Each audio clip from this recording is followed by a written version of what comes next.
Greetings, everyone, and welcome to Saturday Night InSaNiTy. I can't be too loud because we're starting really late today. It's almost 10. Yay. Oops. Hold on, I can't hear you, Stout. Can't hear anybody. Just stop talking, guys. Can't hear you. Hold on. There, now we can hear you. Hi, how's it going? Okay, I'm going to mute you all again. Hold on. It's Saturday Night InSaNiTy, the smooth and quiet edition. Oh yeah, smooth jazz till the sun comes up. Smooth. With a capital smooth. Just keep saying smooth, smooth, back and forth. Jazzy. Oh. Oh boy.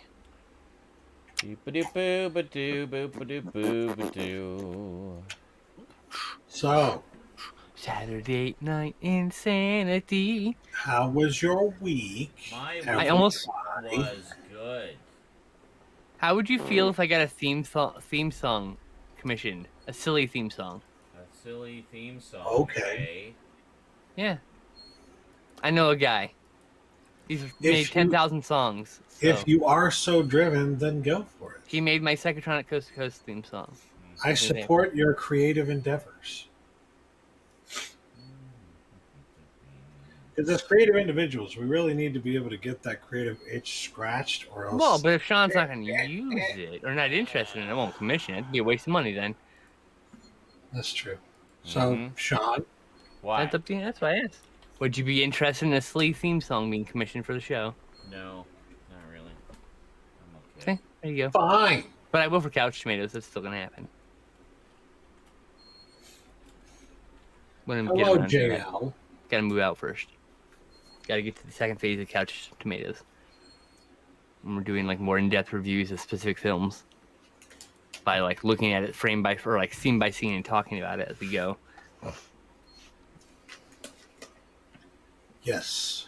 Not necessarily like a commentary, but like pausing to talk about the scene, what's in the scene, discussing, like a real in-depth, thorough discussion. I would think we would find specific scenes to talk about, not watch the film. Well, but regardless, but like it wouldn't be like we didn't have everything, something to say every scene, obviously. But we'd be watching the movie, we'd pause, we would talk about whatever we need to talk about, play again.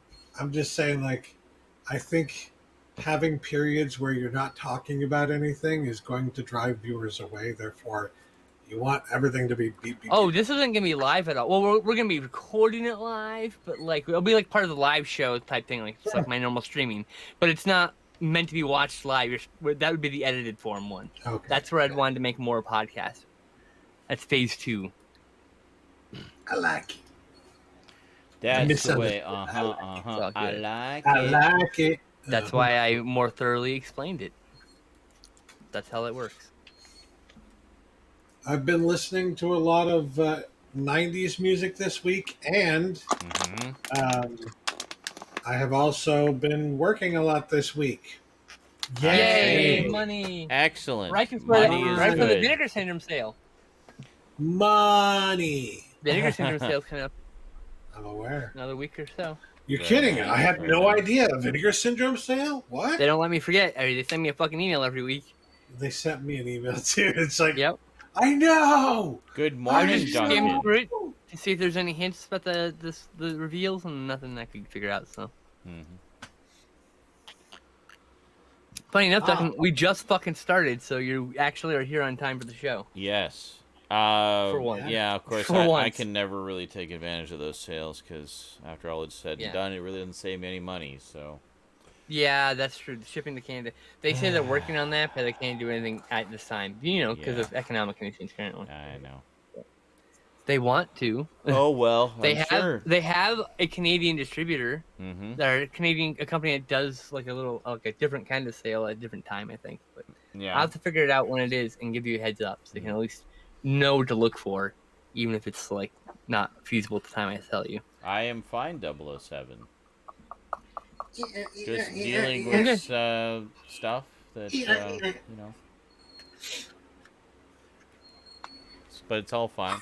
I'm tired. Also, I've just been busy. Oh yeah, he's So, tired. yeah. Been streaming Also having to do all of the moderation myself because all my moderators have just gone MIA apparently. MII, It's a little missing an N. distracting. Oh. Yes. Oh well. What can you do? Right. Anyway, You seem to be faster gun than me, so I haven't been able to get to it. So as soon as I hear the alert, instant ban. Should turn the alert off. Don't even know why they bother. Well, no, I need to follow it. No, I turned off the alert and then I was missing them. That's why I turned the alert back right. on. Oh, I guess so. Yeah. So I hear the sound. I immediately check. Oh yeah, ban. See, so that's why people, don't even someone bother. needs to buy him a Stream Deck. Somebody's buy him a Stream Deck so he has a button that turns it off. Just boop and turns it back on. Yeah. This little. Yeah. So anyway, does all the work for somebody with. Yep, we're not talking about it. Yeah. Anyway. So what's new? What's shaking? What's going down in Groovetown then? Oh, I'm doing just fine. Good. I had a pretty good day. I had a pretty good I hung out with some new friends and watched a movie that was absurd. Yeah, I'm doing a new movie group every 2 weeks, I think. I'm doing pretty good too. Eating well, sleeping well most of the time. And yeah. Actually getting some work done. I've been working on some new closer look videos this week, which are going to start going up this week. So, yeah, look forward to those, everybody, on the YouTubes. And a lot of folks here on Twitch have been hanging out while I've been working on those videos. So, see how it's done. See the magic as it happens. So, that's that. How about you, Stoud? You just been working, or? Mostly just working, and then I'll be watching streams while I work. And when I'm not working, I watched Toon Man streams. Toon Man plays. Right? Ah, yes. Yeah, he never watches my streams anymore. He just refuses to show up. So he was playing Euro Truck Simulator 2, and I got really hooked on wanting to play that. So I played American Truck Simulator instead. And to mix it up a bit. Yes, and I love it, and I'm addicted again. So, excellent. Thanks, Toon Man. Hello. I just love that my own best friend doesn't even come to my streams anymore. Wow, guilt trip much. Yeah, what the fuck? What, dude? I don't come to your streams either. You showed up for a while, and you just never show up anymore. Never. In a while, but never show up. I'm too busy working on my own shit to watch other streams. It's been over a year since Stout has been in my stream. I would not say it's been over a year. Anyway, you can chastise Stoud on your own time. When's the last art and tea? If I go back, when's the last art and tea? When's the last Translated Talking Nerd you've been to? I don't remember. Oh boy, think I'm right. I think I'm right. I don't think you're right though, because we do the stream together. That doesn't count. You were required to be there. That doesn't count. You were already there. Anyway, hi Rosie. As fascinating as this is, get a room, you two, and argue there. Trying. Also, I like the bow. Everything is always my fault. I'm the ginger. I mean, it is your fault.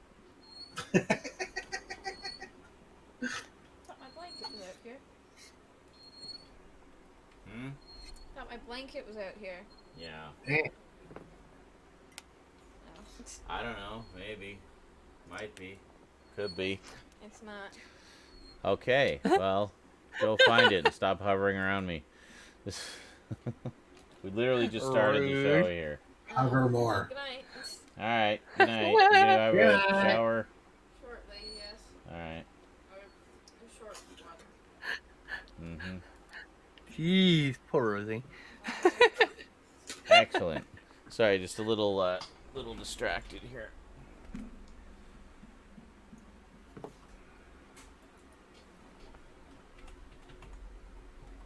So, what? How's it going? Oh, you know. Same old, same old. Just another day, another, you know. Another day, another dollar. Yep. Out of my pocket and into the pocket of the man. No, that doesn't happen for me because I don't work for anybody. But, just spending my time streaming. I need to like get myself streaming one more day. It's the problem right now. I only stream 3 days a week, and it's just under the threshold for the minimum to get partners. So I definitely have to stream one more day per week. But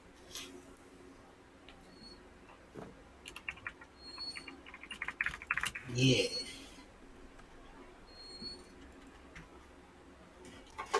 Oh, Lordy. American Truck Simulator has been pretty damn good, though. I have to wonder. I know Cass likes to play the game the way he does because he's Cass, but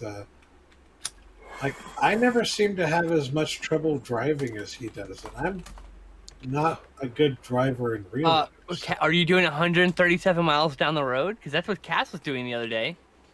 True. And then he flipped his truck. Oh, why by truck flip? That's my favorite when he's just so randomly upset that he flipped his truck over when it's like, yes, you had the pedal to the metal. Like, you were going as fast as the truck could possibly go. You took the turn way too sharp. That's how your truck fell over. I love him, but he turned off all the citations, so he just blazed down the road at breakneck speed. It's hilarious. You gotta watch it. And wonders why he's getting accidents all the time. Yeah. I mean, every 5 minutes, catastrophic crash. I swear. It's amazing. I'm glad he started to fix his sound problems. Can actually show up and not be completely agitated into leaving. Yes. Ooh, I love it. That's an easy way to fix the problem. Click. Now I have a whole entire month to deal with each individual one as they show up. Yay! You have been silenced. Anyway. Yeah, cool. Well, I'm going to switch my screens around here, actually. You need your hay fever. Have the, My eyes! Ow, ow, ow, ow, ow, ow, ow. Something's in my eye! So interestingly, me and Stoudman were talking while we were hanging out. I think we were watching Karate Kill last Saturday night after SNI, and they announced that Will Lustig and Bruce Campbell would be on there, and I was like, hey, I bet you that's Maniac and Maniac Cop. It ended up being Maniac Cop 1 and 2, but I was close. So that's the new Last Driving episode. I just watched the Maniac? I thought he was only Maniac Cop. Maniac Cop. I thought my Maniac, because Maniac inspired Maniac Cop. Like, the Did distributor it? wanted another movie like that, but he ended up making Maniac Cop instead, which is different. So Yeah, it's quite different. I've only ever seen the first Maniac Cop. I haven't seen the other one. I've only seen the first two. I liked them. I haven't seen the third one yet. God damn it! I think you had an internet hiccup. Technical problems again.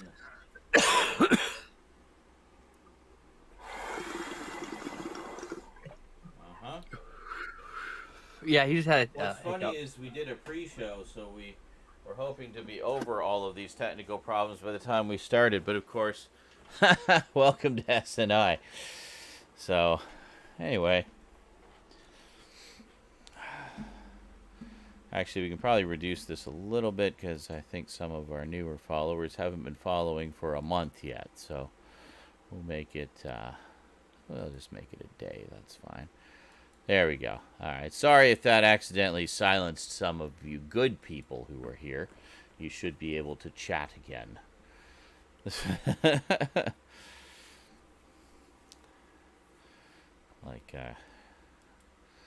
not sure. Actually, no, I think most of the folks here have been here for quite a while. Anyway, it's been a busy week, so yeah, I am a little bit tired, but not insurmountably so. It's just been busy. Also, it's kind of muggy. It's like hot and muggy right now, and that of course just drains my energy like crazy. And, yeah. That's that. Anyway, wow, Stoud, I'm just gonna move this here. How's that? No. And of course, as soon as he comes back in, I'll have to move it again, but that's okay. Just it'll be a little less janky to begin with. All right, so let's get into the news here, shall we? Let's see. By the way, Garbage, we did do a pre-show this week, if you missed it. We've actually been chatting for like, I don't know, a couple hours already about just random stuff. Talked about a lot of things. Talked a little bit about anime, Transformers. We talked about Transformers quite a bit. And I don't even remember what else. Just a bunch of things. You're still muted, Skinslip. You're muted.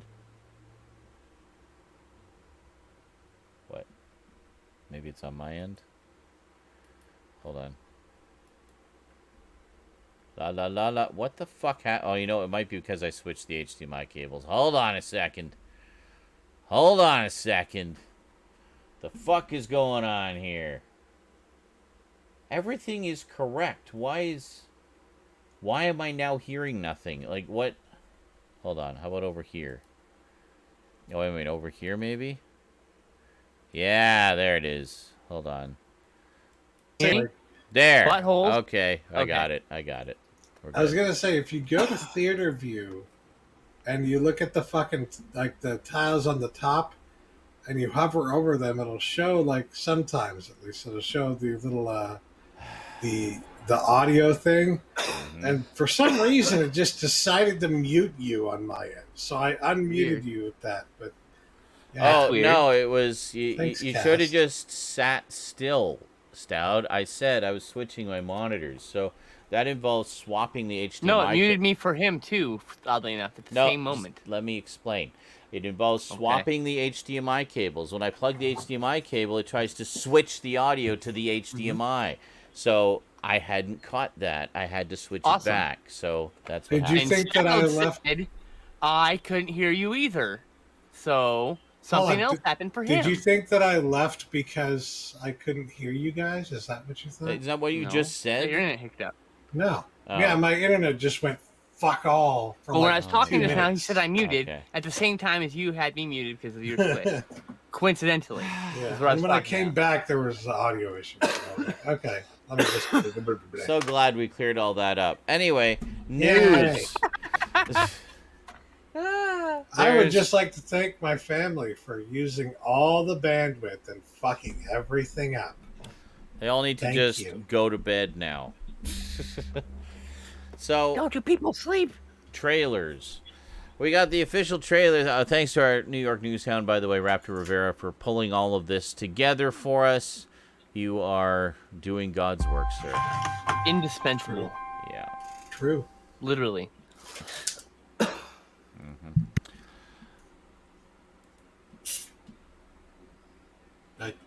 Anyway, mods, if you want to do something so I can do the news, that'd be great. Thanks. I don't see anything. They can't talk because I got it set on a delay, but you can ban them while I'm doing the news. Oh, right. Okay. You got it. Thank you. I didn't hear what you said. I wasn't paying. I don't hear the sound of following, so I got it. Well, okay. I guess you can't see the alert on the screen either. I can't hear it, yeah. So. Anyway, I'll keep an eye on it now. Yeah, just ban them as they come in. They've been silenced. They can't say anything. So, of course. That's that. There's no point for them being. So just ban them as they come in, and they will never be able to say anything. They're gonna make try them waste to energy. Yeah, so they gotta spend like 10 minutes making new accounts, whereas we go click and ban that new account. Then they gotta spend another 10 minutes making a new account. And we go click, ban that new account. Man, what a life that person must have. I know. What a crazy, fun-packed existence that this is the optimal use of their spare time. Like, Okay. It's okay. I've been dealing with the same guy on my Curious Cat, Yeah. doing the same bullshit, Oh, and is just it? laugh, You think it's laugh, and same laugh. same I'm just person sorry they're probably. laughing. I give him just enough That's and just pathetic. enough Same attention, sad person. just enough attention that I make fun of him, and everyone on my timeline laughs at him. And we Yeah. all have fun making fun of him. Oh, I know. And then he replied with 5 messages in quick succession, so you know who's actually the loser here. Uh-huh. And then and all of it was like, oh, Skinslip. My favorite part was Skinslip is just like this. She could talk to girls. I'm like, Yeah. what? Okay. Oh, that was hilarious. That was Yeah. we laughed so Skinslip much just about did this that. to- Like Yeah. Skinslip So just pathetic. did this so she could talk to girls, and I'm just like, she literally had a girlfriend when she transitioned. I have Yeah. always Yeah, I know, right? never had a problem talking to women. What the fuck are you talking about? uh-huh. I've never had a problem. I feel safe with women. I have no issues talking with women, like none. So like, I have no idea what this person's talking about. Almost all my friends are women. Outside of literally you two are like some of my fewest male friends, along with Garbage obviously and Cass, but and Bluto, and whoever else is in Cram. I'm forgetting about. So like, I just 90% of my friends are females or non-binary. Women or females, I shouldn't say females, it's so creepy. Women or non-binary people. Female. You're a female. I just had a real good laugh about that. Like, you really don't pay attention to the feed at all, do you? Like, do you see that 90% of my retweets? Do you see 90% of my interactions? Have you like actually? No, you don't pay attention. You just waste your free time leaving silly comments so I can laugh and laugh and laugh at your pathetic existence. I love it so much. Shit all over this poor man's existence. I know it's a man. It's all projection. He can't get a date, so he's like bothering me about it. It's like, bro, just fix your dick and leave me alone. Yeah. Yeah. I don't get it. So, anyways,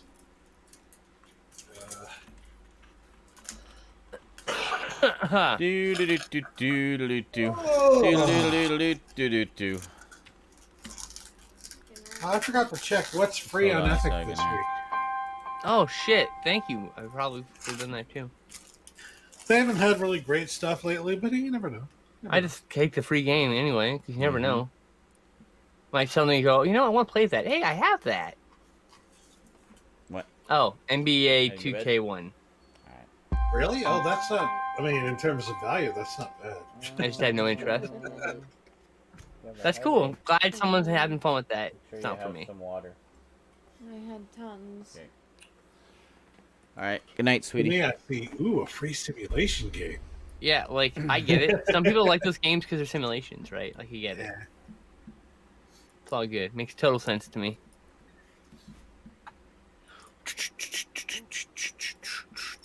Mm-hmm. Pokemon. Why is that? That's a perfect quote. Oh my god. Please, okay. I'm hold on. I'm making this a command. Add command. Oh, hey! For getting the free game NBA 2K21 on Epic Games, I was given a free coupon for $10 off. There we go. It's engraved in stone now. Command Dick. Perfect. Oh yeah, let's see here. Perfect. Copy. Do that one.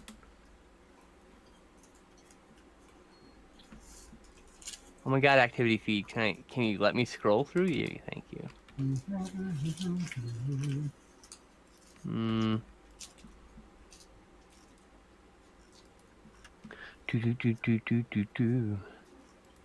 Anyway, so yeah, I actually have quite a bit of pickups because I got a bunch of gifts in the mail. People, so there was like I can't remember what day of awareness it was. Trans Day of Awareness, something like that. I don't know. Well, I can't remember.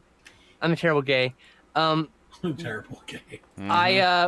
So like there's a whole thread for like trans people in the wish list. So I threw it on there, and some people sent me some things. So it's pretty cool. Nice. Pretty happy with that. That's cool. So I got some Hitchcock movies that I've been wanting to get for a while. Ooh, very nice. Yeah, and then my parents gave me some movies because they don't like buying online because they're like really secretive about their information and stuff. So even in the pandemic, they were really wary. Wary. I always get wary and weary mixed up. So when they went to Walmart the other day, they grabbed some titles for the digital copies, and they just gotta get the Blu-ray for free. So, got some one title I don't know if I would have picked up on my own, so I'm okay with getting it. The other one I'm very glad to get. It's in 4K, so yeah. And I got the latest Golden Ninja Video titles and. Excellent. I actually bought a Scream Factory title.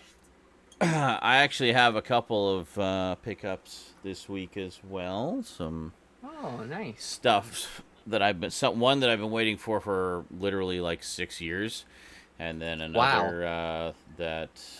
Oh, I think I know what you're talking about. I have that ordered for next month. That and Swamp Thing Volume 2, so I can keep up with it. Yeah. Very nice. Oh, the Bronze Age. Yeah, I gotta keep up with good stuff. All right, news. Let's get to the news. Trailers. Official trailer for one of the next DC animated films, Batman: The Long Halloween Part 2.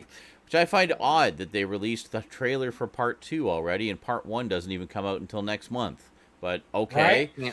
Anyway, the killer. Wait, I want them. Anyway, the killer known as Holiday continues to stalk the Falcone crime family, while a new class of costume criminal rises in Gotham City. Batman suspects that a former ally might be the serial killer. New additions to the voice cast include John DiMaggio as the Mad Hatter and Katie Sackhoff as Poison Ivy. The film will be available on home video on August 10th, and both parts will be available as a combo pack sometime in 2022. As previously reported, Part 1 will be released on June 22nd.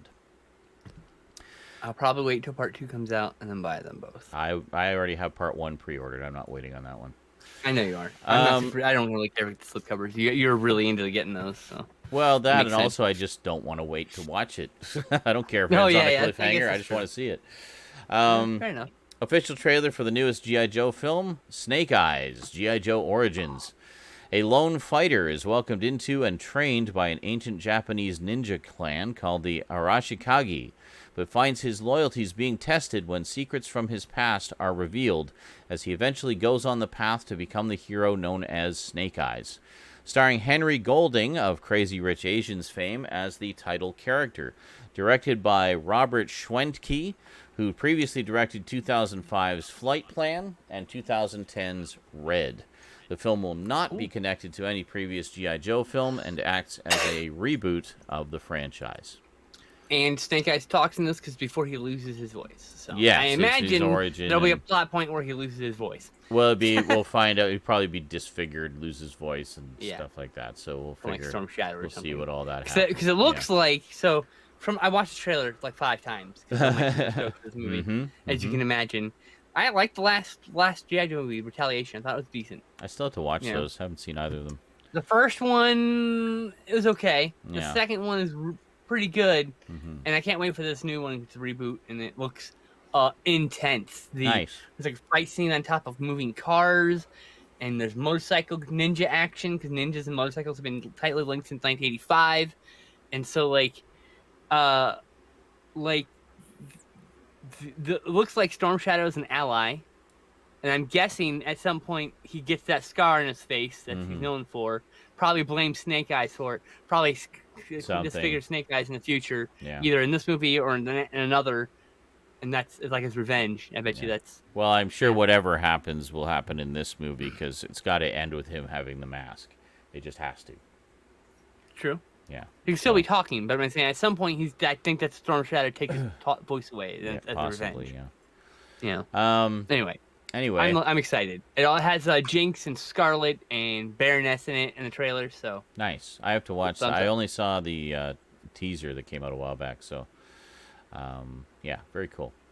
Official trailer for the 4th and final film in the Hotel Transylvania series, Hotel Transylvania Transformania.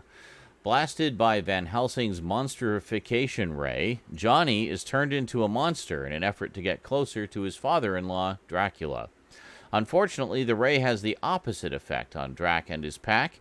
Frankenstein's monster, Wolfman, the Mummy, and the Invisible Man, turning them human. It's now a race around the world and against time to reverse the effect, or it'll become permanent. Directed by Jennifer Kluska and Derek Dryman, with a screenplay co-written by Gennady Tartakovsky, the director of the first 3 films. Replacing Adam Sandler as the voice of Dracula is voiceover artist and YouTuber Brian Hull. Oh, it doesn't have Adam Sandler in it this time. I have to say that the internet lost its collective shit because the Invisible Man in the previous 3 films have been implied to be really hot. Okay. And then revealed he's like fucking Curly from the Three Stooges with red hair.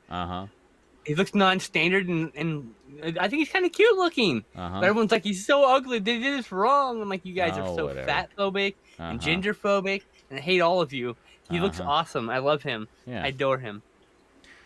I have to say that Hotel Transylvania, the first 2 movies are very good. I've seen the first one. I've seen the first one. I haven't seen any of it, so. They're surprisingly good. You wouldn't think they'd be good. The first one was a lot of fun. Rosie really likes it. She's not as big on the sequels, but she likes the first one quite a bit. I mean, isn't that with most series? They just kind of decline at the first. No, that's awesome. Often, yeah. Yep. Excuse me. Official teaser trailer for the Netflix original film A Classic Horror Story, premiering July 14th. An apparently classic horror story, imagine that, with an abandoned house and 5 strangers, but nothing is what it seems. 5 strangers traveling together in a camper have an accident and end up in a forest inhabited by strange creatures, and there seems to be no way out of this scary forest. Directed by Roberto DeFeo and Paolo Strapoli, with DeFeo previously directing 2009's Ice Scream and 2019's The Nest. Official trailer for the HBO Max special Friends: The Reunion, premiering May 27th. Together for the first time since the show ended in 2004, the cast of Friends gather on a recreation of their iconic set, playing a trivia game about the show, doing a table read of a scene, and sharing memories of starring on the hit sitcom and the phenomena it became. Cool. Official teaser trailer for the Netflix original film trilogy event Fear Street, based on the book series by R.L. Stine. In 1994, a group of teenagers find out that the terrifying events that have occurred in their town of Shadyside, Ohio, may be connected to each other, and that they may be the next targets. Part 1 will premiere on July 2nd, and the next 2 installments premiering on July 9th and July 16th, respectively. Official trailer for the French horror film The Deep House. A young and modern couple who go to France to explore an underwater house and share their findings on social media undergoes a serious change of plans when the couple enter the interior of a strange house located at the bottom of the sea, and their presence awakens a dark spirit that haunts the house. Written and directed by Alexander Bustillo and Julien Maury, who previously collaborated on 2017's Leatherface. Yes, it's like an underwater haunted house story. I heard about this one. This trailer was intense. I can't wait to see this movie. It looks like right up my fucking alley. So. All right, cool. Well, and I love a You're all gonna love it probably too. I love a good haunted house movie, so. Yeah. And I get real scared of underwater shit in the ocean, so it's combining 2 things that terrify me in a good way. I love it. Official trailer for the Netflix original series Sweet Tooth, premiering June 4th. Based on the Vertigo comic by Jeff Lemire, set against a post-apocalyptic world, the series is built around Gus, a young boy who is part deer, who flees from his secluded home in the forest and embarks on a journey into a world ravaged by a cataclysmic event. Along his journey, he meets a ragtag group of humans and fellow hybrids as they search for answers to the mystery surrounding the origins of the world's hybrid beings. Interesting. Official trailer for the Netflix original anime series, Resident Evil: Infinite Darkness, premiering July 8th. Set between the events of Resident Evil 4 and Resident Evil 5, the series takes place in 2006, after a hacking incident is uncovered at the White House. Leon Kennedy was ordered to investigate the incident, but he encounters zombies when the White House is targeted in a mysterious attack. He later meets Claire, who's been checking a strange drawing made by a child refugee while working on a TerraSave-led mission to oversee the construction of a welfare facility. Official trailer for the Netflix original anime series Trees, or Tress. I don't know. Trese. Trays, maybe? Premiering June 11th. Based off the best-selling Filipino comic set in Manila, where the mythical creatures of Philippine folklore live in hiding amongst humans. Alexandra Trays finds herself going head-to-head with a criminal underworld comprised of malevolent supernatural beings. That's such my shit. That sounds pretty cool. I'm into that kind of folklore now. Some of that. Same. I read a little bit of that, and I'm like, oh yes, give me more of that, please. And final trailer this week, the official trailer for the second season of the Adult Swim series, Tuca and Birdie. Yes, I watched this as soon as it dropped. Premiering June 13th. The series follows the friendship between two 30-year-old bird women who live in the same apartment building. Tuca, a cocky, carefree toucan, and Birdie, an anxious, daydreaming songbird. The duo are voiced by Tiffany Haddish and Ali Wong, respectively. Yeah, and as you guys know, I loved the first season, which was on Netflix, so I'm so happy that this is coming back. It's a look into the future of Skinslip and Stoud show. In movie and TV news, telecom giant AT&T announced this week a deal to combine its content unit Warner Media with Discovery, paving the way for one of Hollywood's biggest studios to compete with media giants Netflix and Disney. Under the agreement, AT&T will unwind its $85 billion acquisition of Time Warner, which closed just under 3 years ago, and form a new media company with Discovery. The deal would create a new business separate from AT&T that could be valued at as much as $150 billion. Separate. Crazy. Separate. Yay, wonderful. I'm so happy that there's more mergers going on and all these companies are just eating each other up and there's like not going to be any fucking... It will be that dystopic future where we have like 5 companies. Freedom of fucking thought originality. The world of RoboCop. The world of RoboCop is coming and to Blade pass. Runner. And Blade Runner, yeah.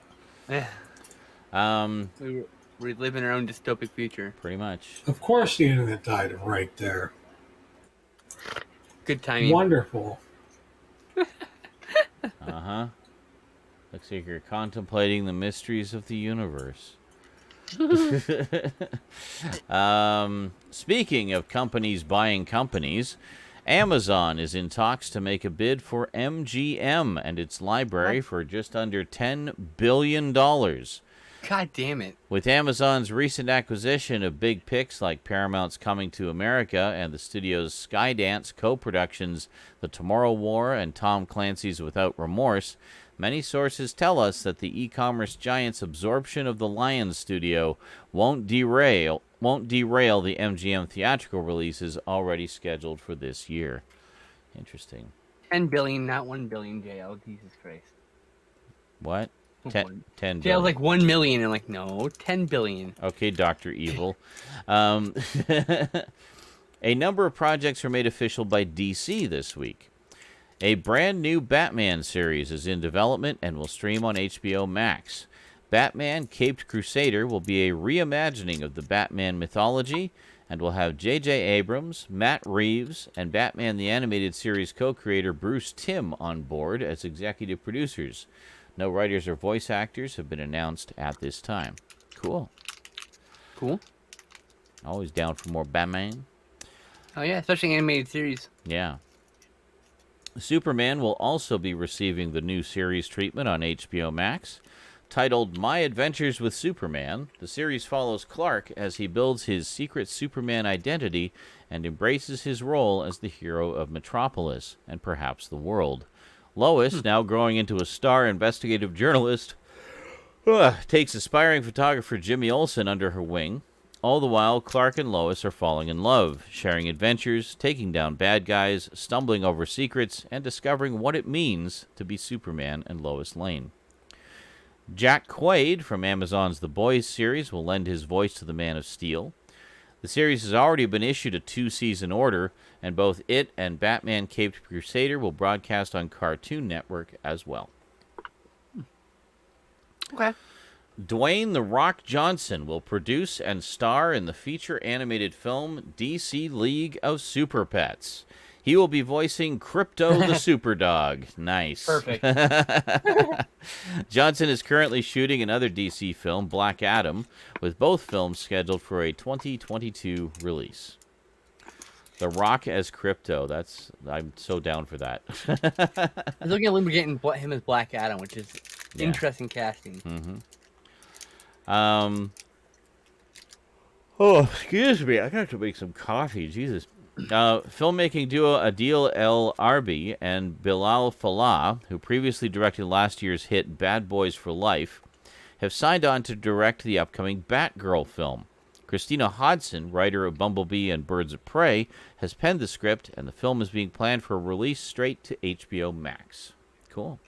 Okay. Some good credentials there. DC Animation have announced an animated Injustice film is in the works. Oh, that could be interesting. For those who haven't played the game, the story is simple. What would a world be like if Superman lost everything and became a tyrant? The initial game was so successful it spawned a sequel and well over 6 volumes of comics. No director or writers are attached at this time. Interesting. There's a lot of potential material they could draw from that, too. Oh, yeah. I just want them to do a real fucking Kingdom Come movie. Come on. Yeah. 4 parts. Awesome. 4 2-hour episodes. That's never going to happen. Maybe 2. Well, because it comes in 4 parts originally. They could do it you as could another... adapt every single frame of it. Yeah, they wouldn't do that. I know. They could do it as a 2-parter, though. Like they've been. I like these 2-parters they've been doing. But absolutely. Yeah. And they seem to have been successful too. So that this is Long Halloween is the 3rd one they've done. So. Oh yeah, anime would be great. I hope it opens. Especially if they can make it like a moving painting. Yeah. Oh. I hope it opens the door for more, more robust adaptations like that. I want Nightfall also. Damn it. Storylines. 2-part Nightfall. He breaks his back at the end of the first part. Like it's so perfect. That's right. Where was I? Oh yeah. Although he was promoted last year, it was made public this week that Dave Filoni has been made the executive creative director at Lucasfilm. He has been a fixture at Lucasfilm ever since George Lucas selected him in 2005 to oversee the animated series The Clone Wars, which launched in 2008 and ultimately ran for 7 seasons. Since then, Filoni has helped get multiple shows off the ground, like Star Wars Rebels, The Bad Batch, and The Mandalorian. All right, then. Yeah. Comic creator Mark Miller has confirmed that screenwriter Emerald Fennell, who recently won an Oscar for Best Screenplay for Promising Young Woman, has signed on to write the script for the live-action adaptation of Miller's critically acclaimed comic, Nemesis.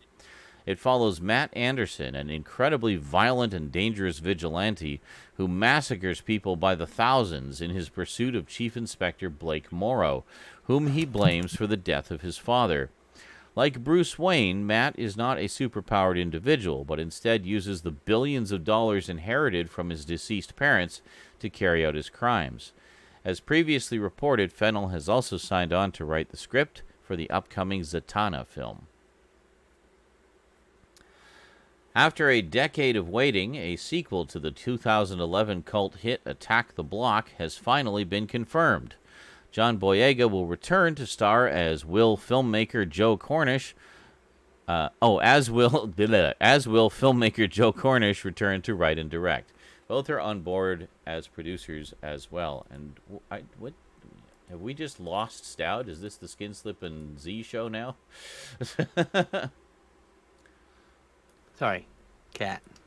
Well, here, you know what I'll do is I'll. What's up?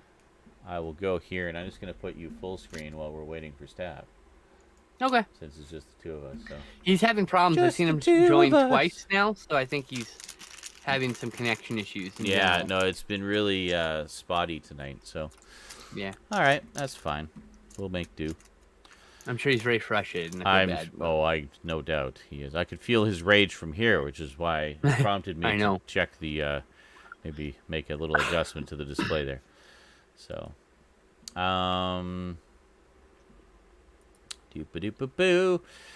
Actress Jenny Ortega has signed on. Oh yeah, I saw this. Looks really good. The casting, I mean, she looks perfect. Actress Jenna Ortega has signed on to star as Wednesday Addams in the Tim Burton-directed Netflix series. The coming-of-age comedy, written by Smallville creators Al Gough and Miles Miller, and to be directed by Burton, is a sleuthing, supernaturally infused mystery charting Wednesday Addams' years as a student at Nevermore Academy. That's where she attempts to master her emerging psychic ability, thwart a monstrous killing spree that has terrorized the local town, and solve the supernatural mystery that embroiled her parents 25 years ago, all while navigating her new and very tangled relationships. But, yeah, they showed I saw a publicity picture of her, kind of with the expressionless Wednesday face of seriousness, and she looks perfect. Looks great.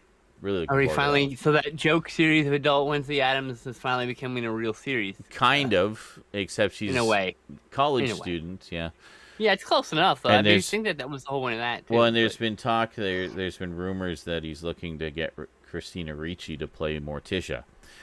That would be perfect. So it would be kind of the Adult Wednesday. Yeah. But, yeah. Oh, hi, baby. This is interesting. Warner Brothers has set a remake of The Hunger, the 1983 steamy vampire film that started the rise of late director Tony Scott.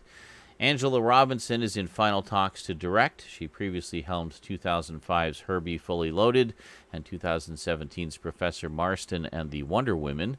Jessica Sharzer will pen the script, previously working on shows like The L Word and American Horror Story, and the film A Simple Favor from 2017.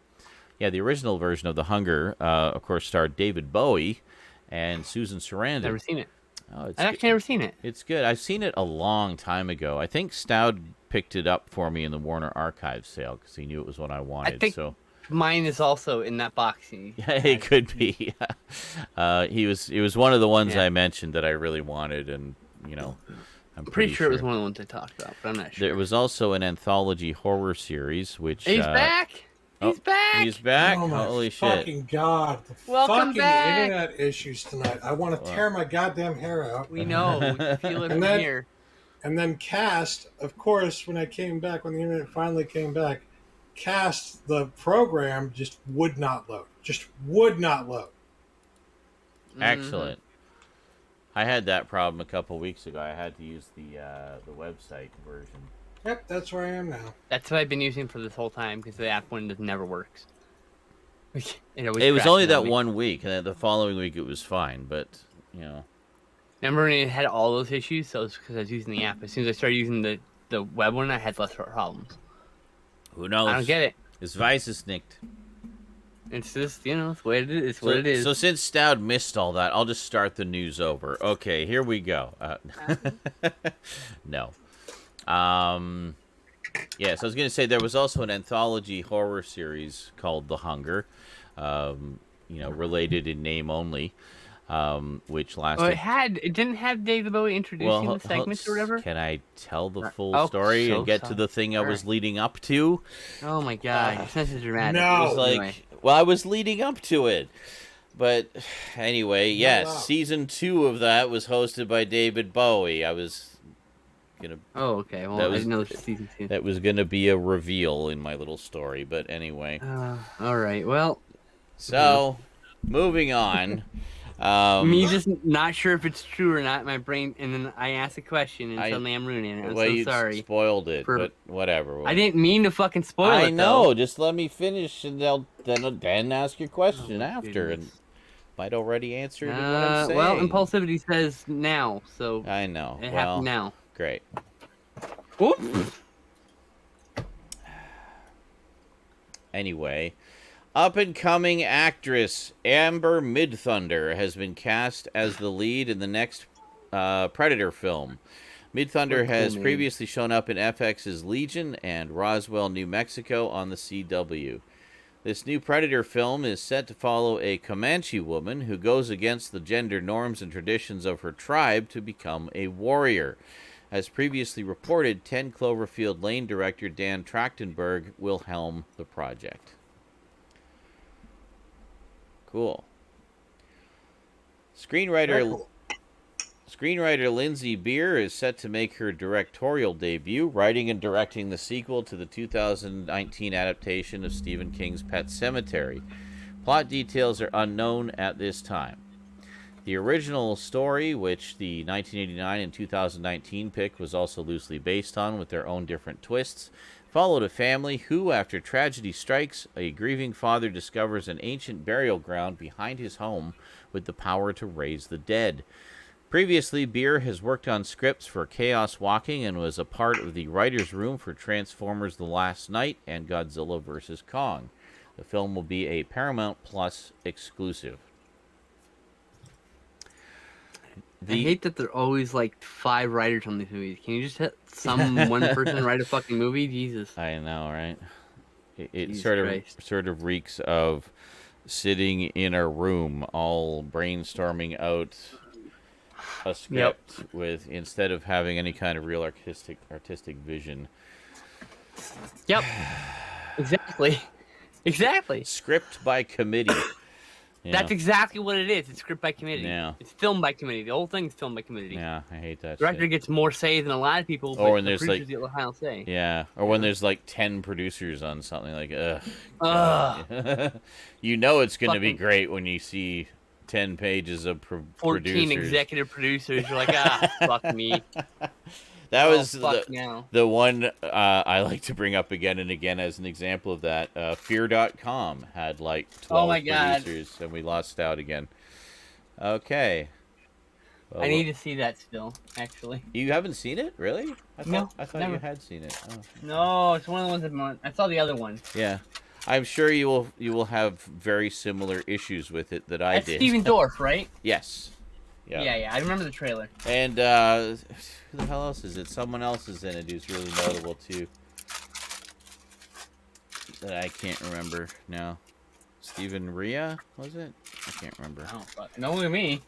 I remember Steven Dorff's face because of Blade. It's the only reason I know who he is. Oh, of course, yeah. If he wasn't in Blade, I would have never known who he was, ever. I made him in my brain, like, forever. Deacon Frost. I mean, and as a rendition, Deacon Frost, he's not bad, honestly. He's all right. He's a little different from how Deacon Frost was in the comics, but yes, he was. Yeah, but like not bad. He's a good character, you know. That was one of the big storylines for Blade in the Tomb of Dracula, as he was trying to find Deacon Frost. Mm-hmm. But I forget if he was the vampire that turned him or. Oh yeah, Udo Kier is in it. It is the vampire who bit his mother, which made him a half-breed. Yes, that is the plot of the movie. That's from the comics. It happens a little different in the comics, but I read the wiki. I haven't actually read the storyline. So get this. Okay, I forgot all of this. So Stephen Dorff, and yes, Stephen Rea plays like a psycho killer they're trying to find. Also has Udo Kier and Jeffrey Combs in it. It does. Udo Kier's a fucking bastard in that movie. I love Udo Kier. He's so good. But of course, most of the names I recognize. And of course, Chris Christopherson as Whistler.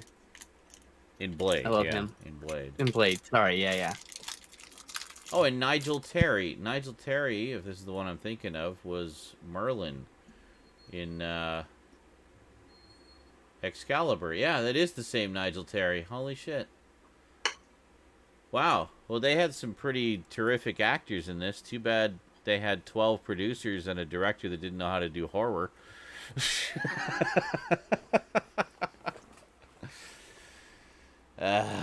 It shows when someone doesn't know how to do horror. Yeah. It really shows. Same with action. I can tell exactly you were an action director. I need to get that again so I can watch it and be annoyed by it all over again. I'm gonna make Justin watch it at some point. There you go. He hates .com. Perfect. That's excellent. I think we'll do it for Movie Gangbang. Maybe that's when you'll get to watch it again. That'd be a good one. Yeah, and then I could actually point everything out as we go, and you can point out other things, and we can just all be annoyed Make together. Fun of it. Where did the news go? Oh yeah, here we are. The book, Chainsaw Confidential, How We Made the World's Most Notorious Horror Movie, written by the late, great Gunnar Hansen, will now be the basis for a feature film. Chainsaw Confidential is being mounted as a dark comedy. Interesting. Hansen's book has been adapted by David Dubose, writer of Leprechaun 3 from 1994. Is it Dubois? If it is, there's an I missing, but okay, Dubois. Yeah, Dubois, something like that. And Dubus. He's Dubus. Dubois. Dubois. Dave Dubus, and purports to bring to the screen all the fun, horror, and craziness from the making of the original seminal 1974 Tobe Hooper directed horror film that cost $140,000 and grossed north of $30 million, spawning a franchise that lives to this day. Well, I'd be totally it was down intended to be that. a black comedy from the get-go, but no one got his humor. And then he did an actual straight-up comedy, and no one got his humor. No one gets Tobe Hooper's humor. Mm-hmm. He's idiosyncratic humor, and it's beautiful. And I can't wait. So this being a dark comedy is perfect, considering his two entries are dark comedies. There you go. You know? Netflix has given an 8-episode series order to an untitled global spy adventure, 1 hour, starring and executive produced by Arnold Schwarzenegger, in his first major foray into scripted television. In the series, created by Nick Santora, writer on The Sopranos and Prison Break, when a father and daughter learn that they've each secretly been working as CIA operatives for years, they realize their entire relationship has been a lie, and they truly don't know one another at all. Forced to team up... Oh my god, it's True Lies! It's True Lies! It's the fucking sequel to True Lies! Welcome back, Stoud. Forced to team up as partners, our series tackles universal family dynamics set against a global backdrop of spies, fantastic action, and humor. It does sound very True Lies-like, yes. Think about the way that True Lies ends, that the mother becomes a spy as well, right? True. And the last time we watched it together, I was saying, last time Skinslip and I watched it together, I was saying they need to bring it back. They need to do a sequel where the daughter becomes a spy as well. Mm-hmm. Hey guys, what did you just hear described to you? That! Cool. That's correct, Cantaloupe Skis. It is Burl Ives, the series, starring Arnold Schwarzenegger as the famous singer, and actor. It's an interesting casting decision, but I believe with the right training, we can pull it off. You've never heard Christmas carols as sung by Arnold Schwarzenegger as Burl Ives. Please, God, that would be the most amazing thing I've ever heard if I got to see that. Let's see. Musical icon Cher is set to receive her own biopic from Universal Pictures. Why not? That could be interesting, actually. She's had a pretty interesting life. Long fucking career, too. Yes, exactly. While a director or casting has yet to be announced, screenwriter Eric Roth has been named to pen the script. Roth has previously been nominated 5 times for Best Adapted Screenplay, winning for Forrest Gump. In the past 60 years, Cher has been a dominant force in music, television, and film. Yeah. Completely underrated actress, by the way.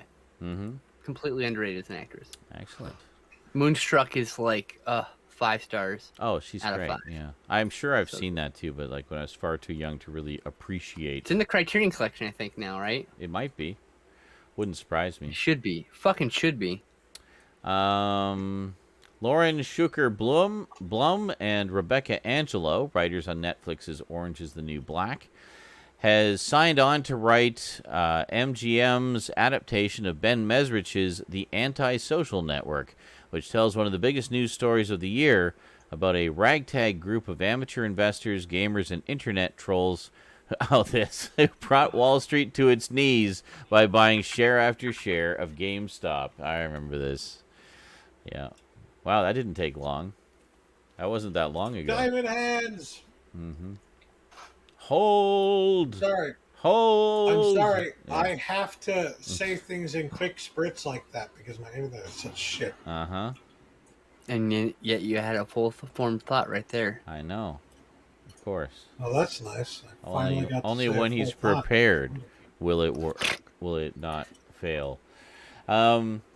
Adult Swim is harnessing the streaming prowess of its original fare with 4 short-form spin-offs from beloved titles Rick and Morty, Aqua Teen Hunger Force, Robot Chicken, and Your Pretty Face is Going to Hell.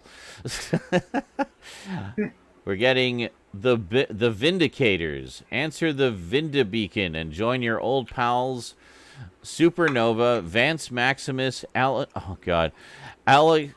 Rails, Crocubot, and Noob as they fight. What the fuck? It's the Vindicators from the Vindicators episode of Rick and Morty. It's just funny. As they fight crime, avert genocides, and yuck it up without Rick and Morty.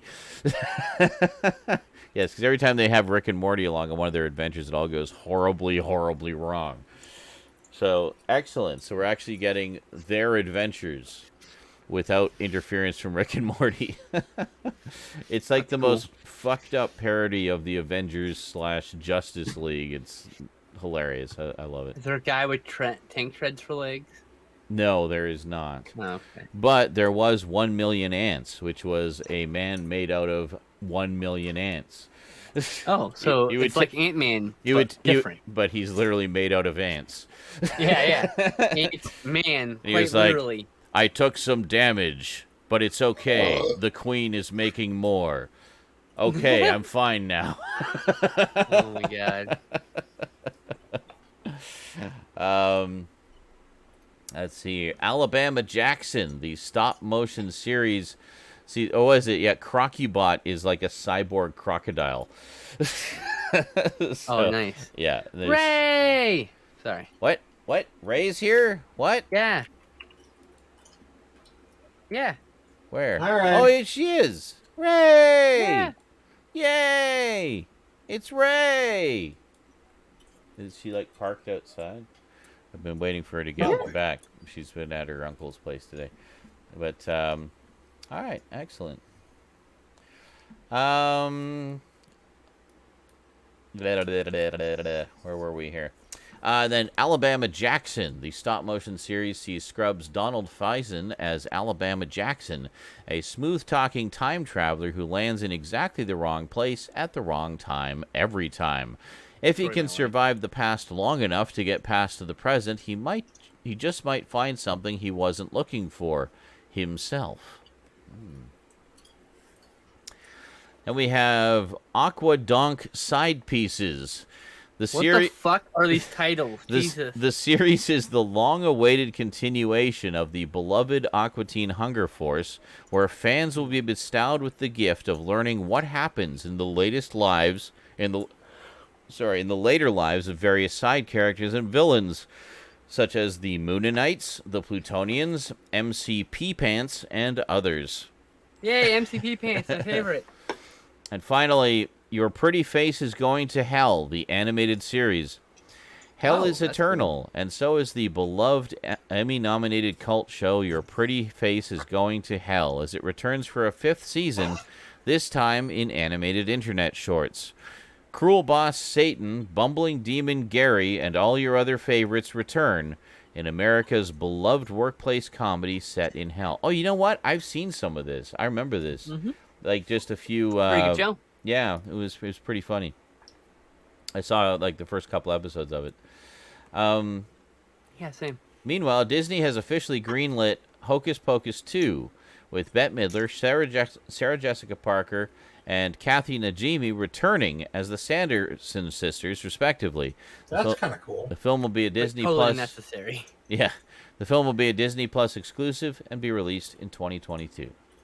But hey, whatever. You're saying necessary, but here's the thing. Mm-hmm. For like an entire generation of people, that's their fucking Halloween movie. It really is, and it's the perfect timing for it too, because there's a lot of nostalgia for the original right now. I'm not disagreeing. I'm just saying that just that movie had no reason to have a sequel. It's pretty it's like an encapsulated movie. It's going to be fan service, cashing in on the nostalgia. Oh, it's going to be big fan service. Yeah. But if it's good fan service, like Coming to America, it can still be fun. Then it'll be great. I still need to watch that. Yeah. Good fan service in that. A lot of it, but Sandy Cheeks, the beloved squirrel from SpongeBob SquarePants, is set for her own spin-off movie, which sources describe as a hybrid feature that will put the animated character in a live-action setting. Liza Johnson will step into the directorial role as well as co-write, having worked on shows like American Horror Story, Silicon Valley, and What We Do in the Shadows. The film is scheduled to skip a theatrical release and instead be released straight to streaming. Actor Henry Cavill has signed on for the lead in the reboot to the 1986 classic Highlander. The plot of this latest take is unknown, as is whether Cavill will be playing a brand new character to the universe or a character from previous projects. In the directing chair is Stad Stahelski, co-creator and co-director of 2014's John Wick, and solo directing its 2 sequels. This is a property that has been dormant for like a decade and definitely could use a remake. I mean, really. And in the previous movies, only the first one's like really good, and the second one and third one are like up to you. The fourth one is universally panned, and then there's some great series. But like the whole history is so convoluted that they could definitely do with a remake or a sequel to the first movie without ever referencing anything else. A couple of pretty significantly different cuts of the first 2 as well. Which, the second one especially has 3 different cuts. Theatrical cut, and Renegade cut. Yeah, I knew about the Renegade cut, And there's director's cut and a theatrical cut. So. Yeah. Or it's extended cut, not director's cut. Extended cut, Renegade cut. All I know for sure is they better have the Queen song in it, goddammit. Yeah, they better have the fucking Princess of the Universe. Oh, yeah. Everything else, like, they don't have to do the whole soundtrack, but that's like the iconic song to Highlander. Yes. Yes. It was the theme song for the show, you know? The show as well, yeah. That's right. Yeah. Leslie Odom Jr. and Kate Hudson are the newest names added to the cast of Knives Out 2. Written and directed by Ryan Johnson, the film will be released on Netflix in 2022. My favorite thing this week was someone did a fake movie meme post like, this announced everybody in the world has been added to Knives Out 2. Yeah. Congratulations, everybody. Yeah, it sounds like every time we have another casting announcement for that. Everyone I just want in the the movies world. Already. Yeah. I'm excited for them. In home video news, Shout Factory has announced that Stoud has left again. Oh my god. Are you fucking kidding me? We'll go back here, and hello, full screen Skinslip again. Hi, hi everybody. Hi. Big love, big love.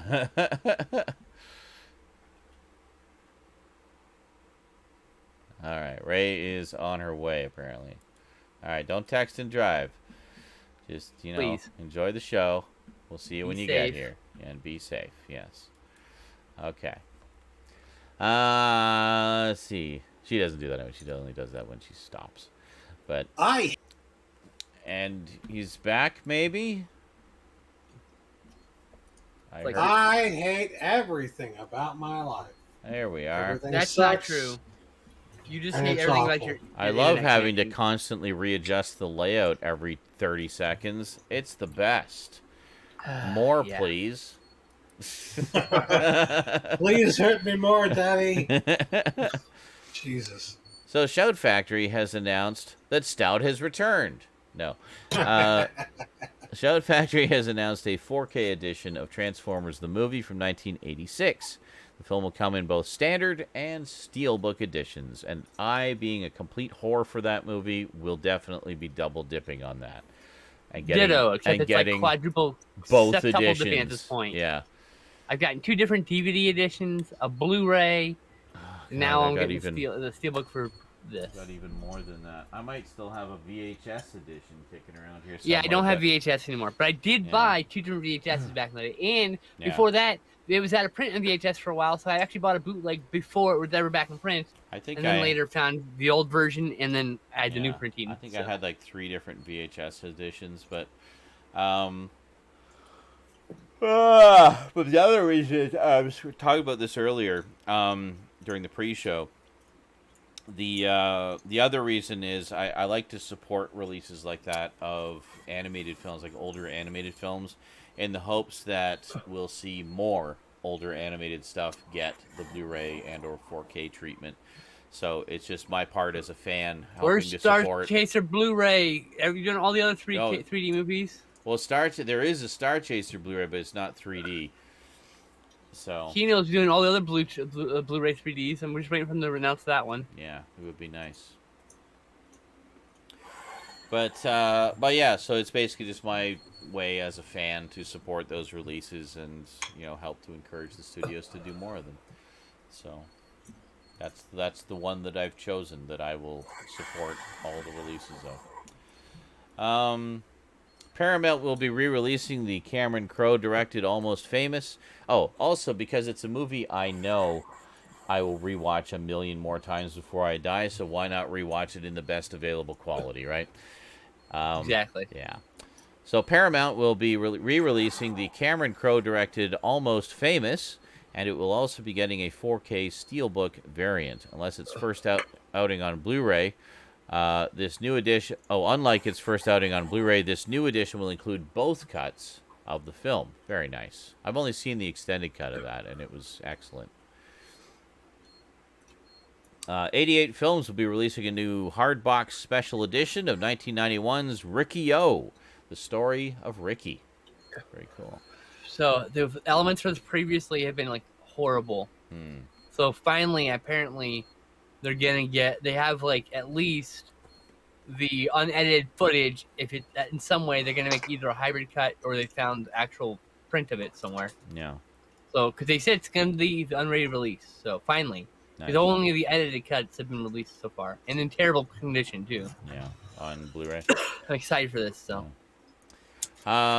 This next one I'm pretty excited about. Kino Lorber have announced a number of Vincent Price titles being added to their library, including 1961's Master of the World, 1963's The Raven. That's the one I'm always raving about.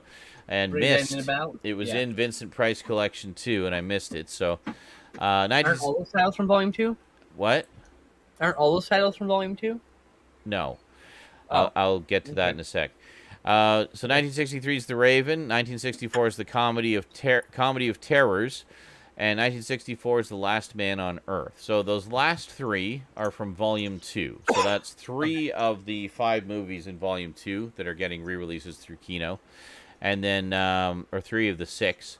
And then Master of the World is on Volume 1, I believe. 1 or 3, I can't remember. Okay. I like Master of the World. I'm so all over Last Man on Earth. On a Blu-ray, like standalone, because I have half of that. I already have most of the releases from Volume 2 from Arrow from the UK. So it's like I didn't want to double dip. One of the but others, that one hasn't been released anywhere, so I'm grabbing that. Yeah, one of the others that's up in the air is the second Dr. Phibes movie, which was in Volume 2.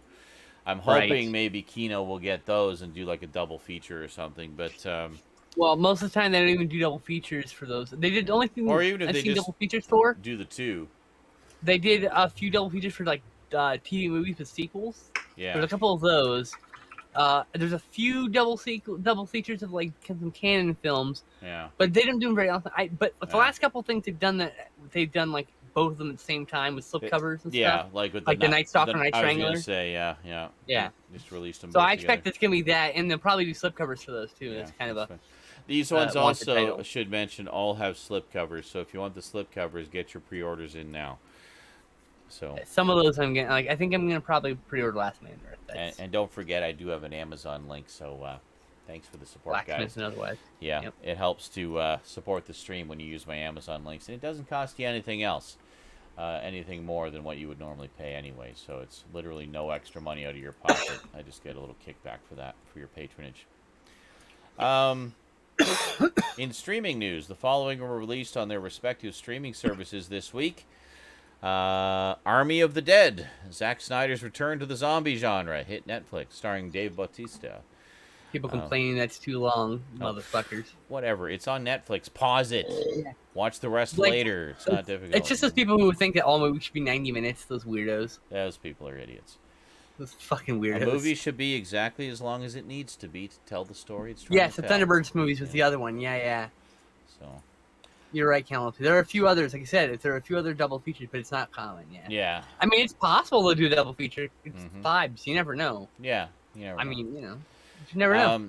MODOK, the stop-motion Marvel series co-created by and starring Patton Oswalt, hit Hulu. Yeah, and my fucking Amazon Prime won't tell me, won't stop showing me damn commercials. And apparently it's great. Oh yeah, it looks funny. The third season of Jurassic World Camp Cretaceous hit Netflix. The fourth episode of Dark Side of the Ring Season 3 premiered on Vice TV, centered on the situation World Championship Wrestling, WCW, found themselves in when they flew their talent to North Korea. Oh, this was fucking fascinating. I watched this last night. Then I watched a follow-up podcast of the creators called Dark Side of the Podcast. Oh, nice. And oh my god, they're talking about all the stories they couldn't include. They have a bunch of interviews they haven't. So they're going to do a director's cut of that at some point. And I can't wait. That's cool. But it's just fascinating. So WCW New Japan Wrestling went to Korea for a thing called a Peace Festival.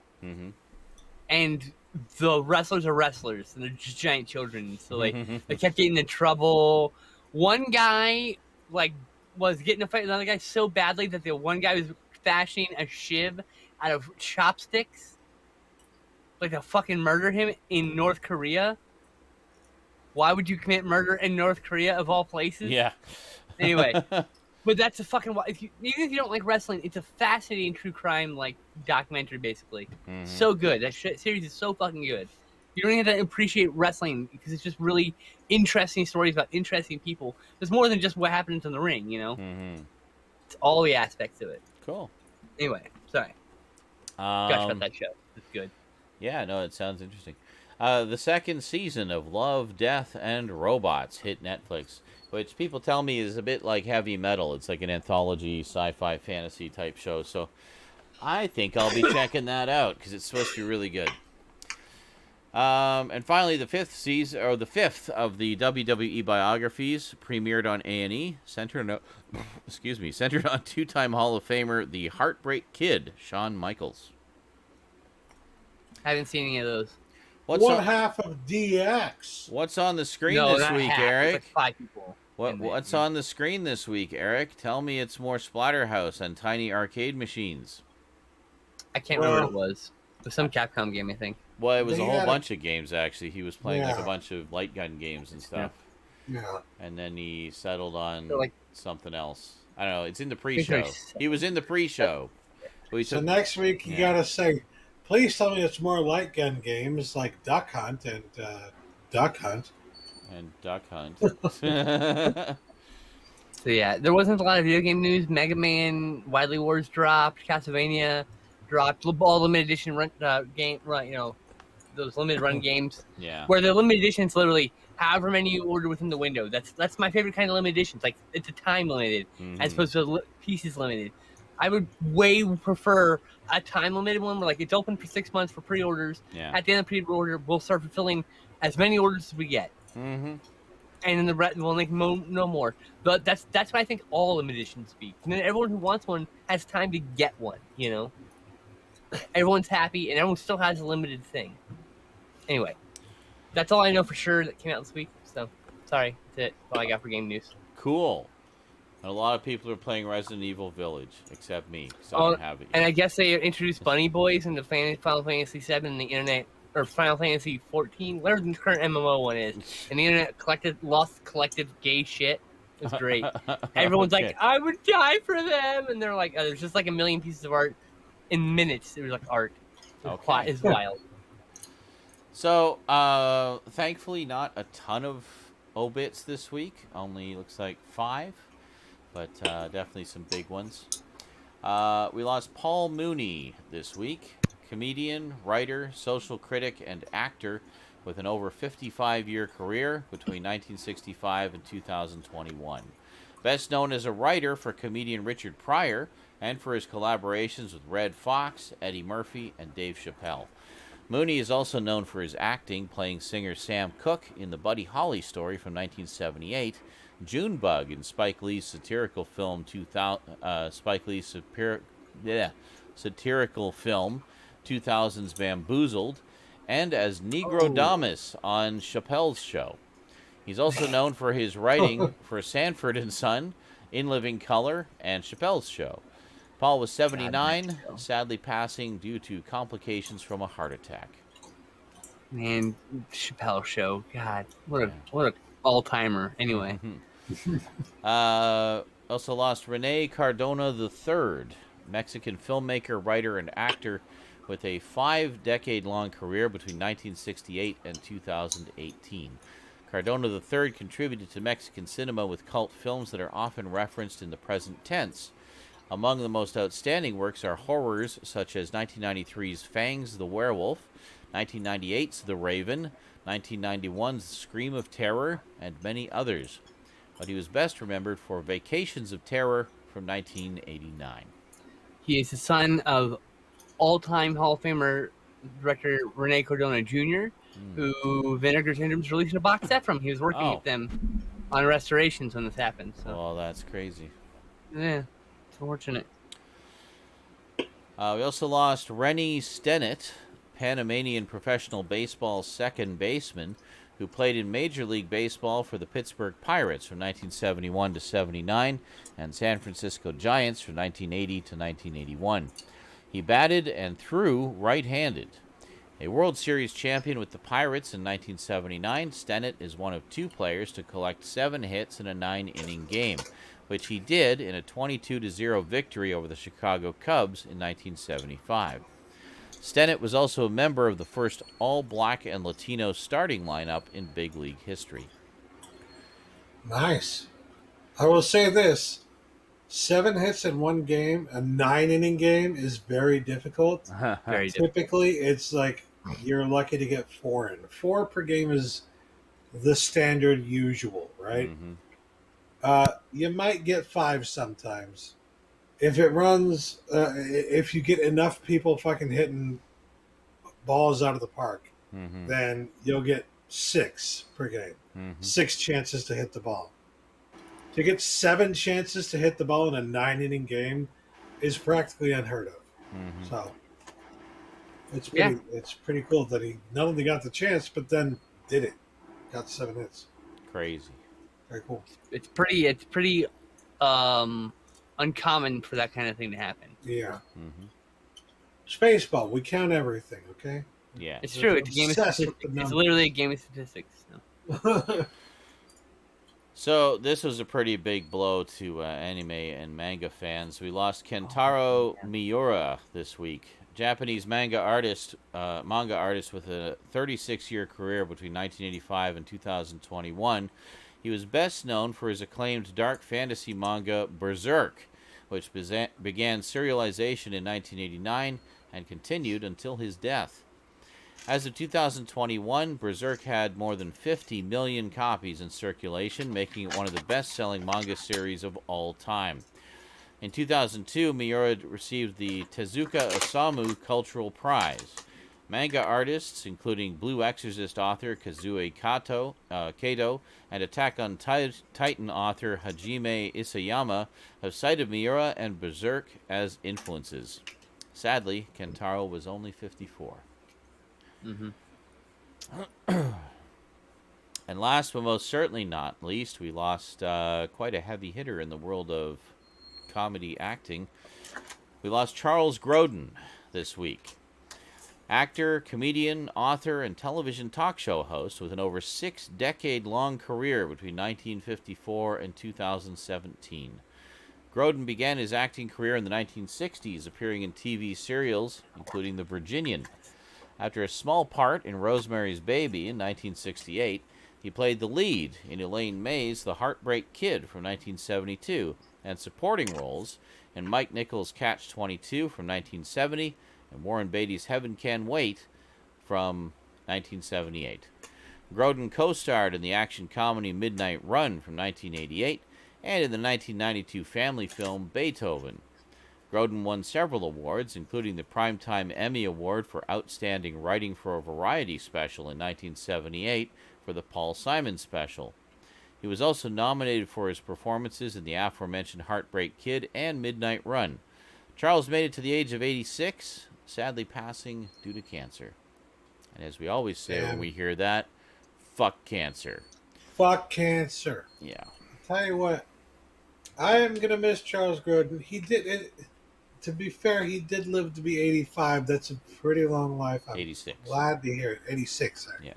86. It's very glad to hear he made it that far. Would have loved it if he could have made it much further.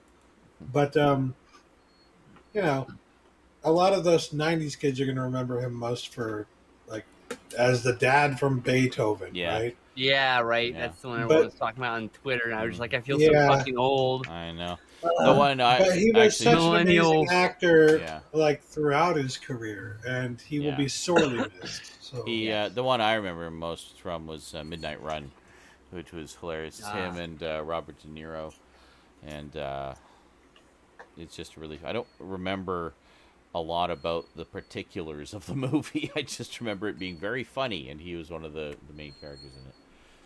But I mean, just due for a rewatch. It's definitely due for a rewatch. Yeah. He's just so good. I remember it being funny, but I can't tell you what happened in it. Exactly. Now I just remember the last movie that we both watched, Skinslip and I, with Charles Grodin in it. That was So I Married an Axe Murderer. Okay. He plays a guy who, one of the main characters is like a detective, and he's trying to commandeer a vehicle. Charles Grodin is the guy whose vehicle he's trying to commandeer. And he's like, sir, there's an emergency. I need to commandeer this vehicle. And Charles Grodin just looks at him like, no.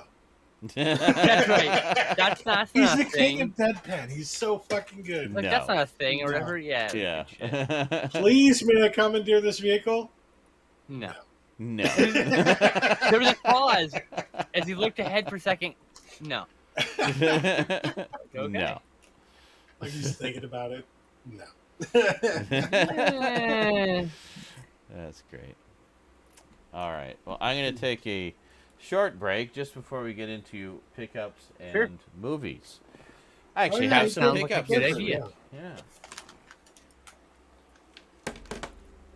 I forgot he played the father in Clifford. Man, the 90s really was like Charles Grodin is the father and everything. Yeah, he's a 90s dad. As much as Dee Wallace is the 80s mom, Grodin was the 90s dad, you know? That's what it was. They could have been like the best like nuclear mom and dad in a movie ever. And then someone's going to tell me they were in a movie as mom and dad together at some point. I'm going to lose my shit. Well, actually, in 1987, I'm like, I hate you, but I love you. Thank you. Who is he with in A Summer Story? Man, I need to see that. That's an actual sequel to A Christmas Story, as opposed to. Yeah, you've never seen it? Wait a minute, you've never seen it? Never. Oh my god. 99% sure. I'll go look right now to double check. It's really good. Made for TV, but it was really good. All right. So I know it's a direct sequel, or it's based on some more of the stories. They should do another one like Autumn Story, and like Spring Story. IMDb. More of that. It's also it runs in the family, right? Yeah. That's what it is on the letterbox for some reason.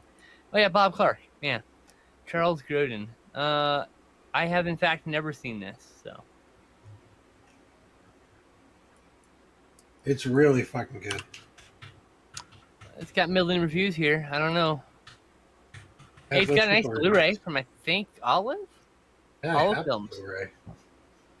It's got 2.7 rating on Letterboxd, which means it's not bad, but not good. Some people give it 2 stars.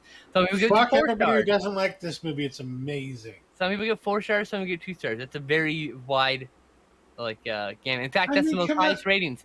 The highest ratings are 2 stars and 4 stars. It's a love it or hate it movie. It is also just so we're clear here, directed by Bob Clark. Just as he directed A Christmas Story, he also directed A Summer Story. People said fucking A Christmas Story was shit for years before it became a fucking cult classic. I know. So don't tell me, but The Summer Story is a bad movie. Bob No, Clark it's not. also did Porky, Baby Geniuses, and Black Christmas. So very, sporadic. Very at all over the place career. Kieran Culkin plays Ralphie in this movie, and Christian Culkin plays Randy Parker. Oh, lovely. Some Culkins. The Culkins are in this. Oh, it's Mary Steenburgen. That's who plays the mother. I don't like the Culkins except Macaulay. Only I didn't say fudge. I said the word.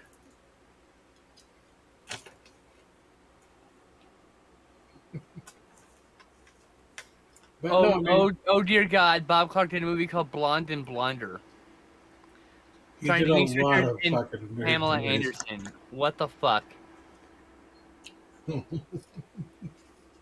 So, comic mayhem ensues when two lovely blondes, Dee and Dawn, played by only one of those people who's actually a blonde, are mistaken as international mob killers.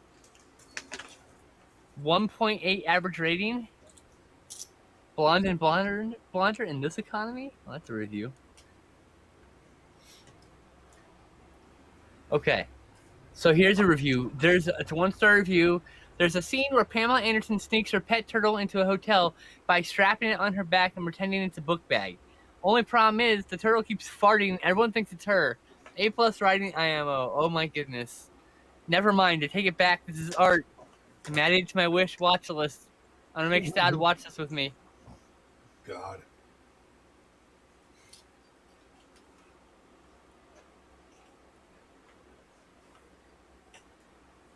I don't know why they just called it It Runs in the Family when it really is a sequel to A Christmas Story. The Bumpuses are even in the fucking movie. How can you have a movie with the Bumpuses that is not a direct sequel? Because in other countries it may have been released as something else. Like here, let me see here. Christmas Story. And you get to see more of the Bumpuses in this movie than you do in the other one. So Christmas Story. I thought it would tell me what was it? Maybe it was released as something else in like Australia. Letterboxd has been done by a bunch of Australians, so sometimes the title choices have been a little odd. I think it's because the title of the book that it's based on, which I think is also a sequel to the book that Christmas Story is based on. No, it's called A Christmas Story everywhere. I don't know why it's called that. Let's see here. Like, never mind. I think I'm full of shit. See connections. Well, there's one thing I can say for almost positive sure, because I've heard some really bad things. Did you know A Christmas Story is a remake? A movie called The Phantom of the Open Hearth from 1976. Yeah. A Ralph Parker teenager in the early 1950s faces his junior prom while fantasying of one Daphne Bigelow, his dream date. No, it's not spelled right here. That's why I'm saying it's fantasying. They spelled that wrong. The ups and downs of life as a teen in the working class. This is sounds like it's different stories, but some of those overlap. Now I want to see this movie. Well, I know A Christmas Story was based on a story. I didn't know it was based on a movie. Maybe that movie is also based on the same story? Called Ollie Hopnoodle's Haven of Bliss. What? From 1988? There's... What? What? To what? A sequel to Christmas what? Story. Ollie Hopnoodle's Haven of Bliss is a sequel to Christmas Story. It's 14-year-old Ralph and his family. Nah, that's bullshit. What the fuck? Unofficial sequel. No, it's legit. Directed by Bob Clark. It's unofficial. Oh, shut the fuck up. Right the fuck now. It was called It Runs in the Family in the U.S. So, what I was going to say, though, is that I've heard really bad things about Christmas Story 2. I bet you anything, A Summer Story is better than A Christmas Story 2. Which one? You weren't here for the conversation. What was better than A Christmas Story 2? It's like walking into the middle of the movie and asking, what's going on? Shut the fuck up, Donnie. You're out of your element. You're out of your element, Donnie. That's you.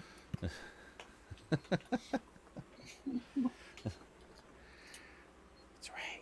Ray's here. All right. Hey!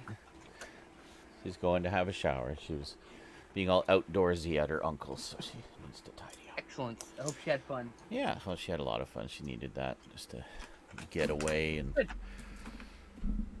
touch base with the fam. Hell yeah, I totally get that. And, you know, I understand people love some of their family. I understand. Yes. Selective family members. So pickups. We got None pickups. of them for me. We got Oh yeah, pickups? I've got Pickups? a bunch. I ain't got shit. 3, 4, You 5. don't have anything, Stoud? Yeah, I'm getting something this week, though. Oh, Next week. but you I don't have got anything. 10 pickups, of which I only bought like 5 of them.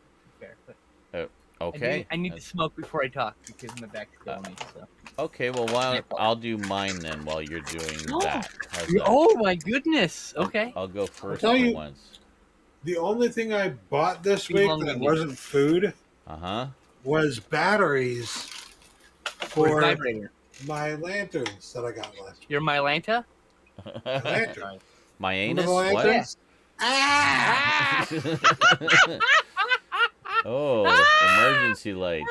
That's right. That was the best. Ah! Hazard lights. I require a gift. Oh, Excellent. Jesus Christ. Yeah. Stoud I'm blinds sorry, I himself. lost my shit a little bit. A little Oh bit. my god. But now That my reaction lanterns was- actually work. Excellent. That reaction was amazing. Okay, Oh, so I'm just going to go in the order. No, I'm going to do this one first. So first up, I've been wanting to start collecting Doctor Who audio adventures for a while. They tend to be a little prohibitively expensive to get them on physical media, so this particular set, however, was quite affordable considering the sheer magnitude of adventures that is in it. I picked up Tom Baker in the Nest Cottage Chronicles.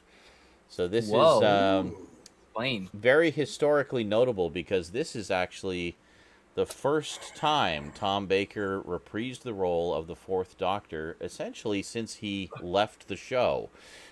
He did come back a couple times for very short appearances, like he has a cameo in the 30th anniversary special of the Dimensions in Time, and then he also did some sound bites as the Fourth Doctor for the CD-ROM game in 1997. But this was the first time he'd come back like fully in character for a full-blown set of new adventures. That's it. That's the connection. Thank you. Explain what the title when you're all in that. Okay, the Nest Cottage Chronicles. So this is a collection of 15 adventures. On 16 CDs. The 16th disc is extras, like behind-the-scenes stuff and outtakes and interviews and stuff like that.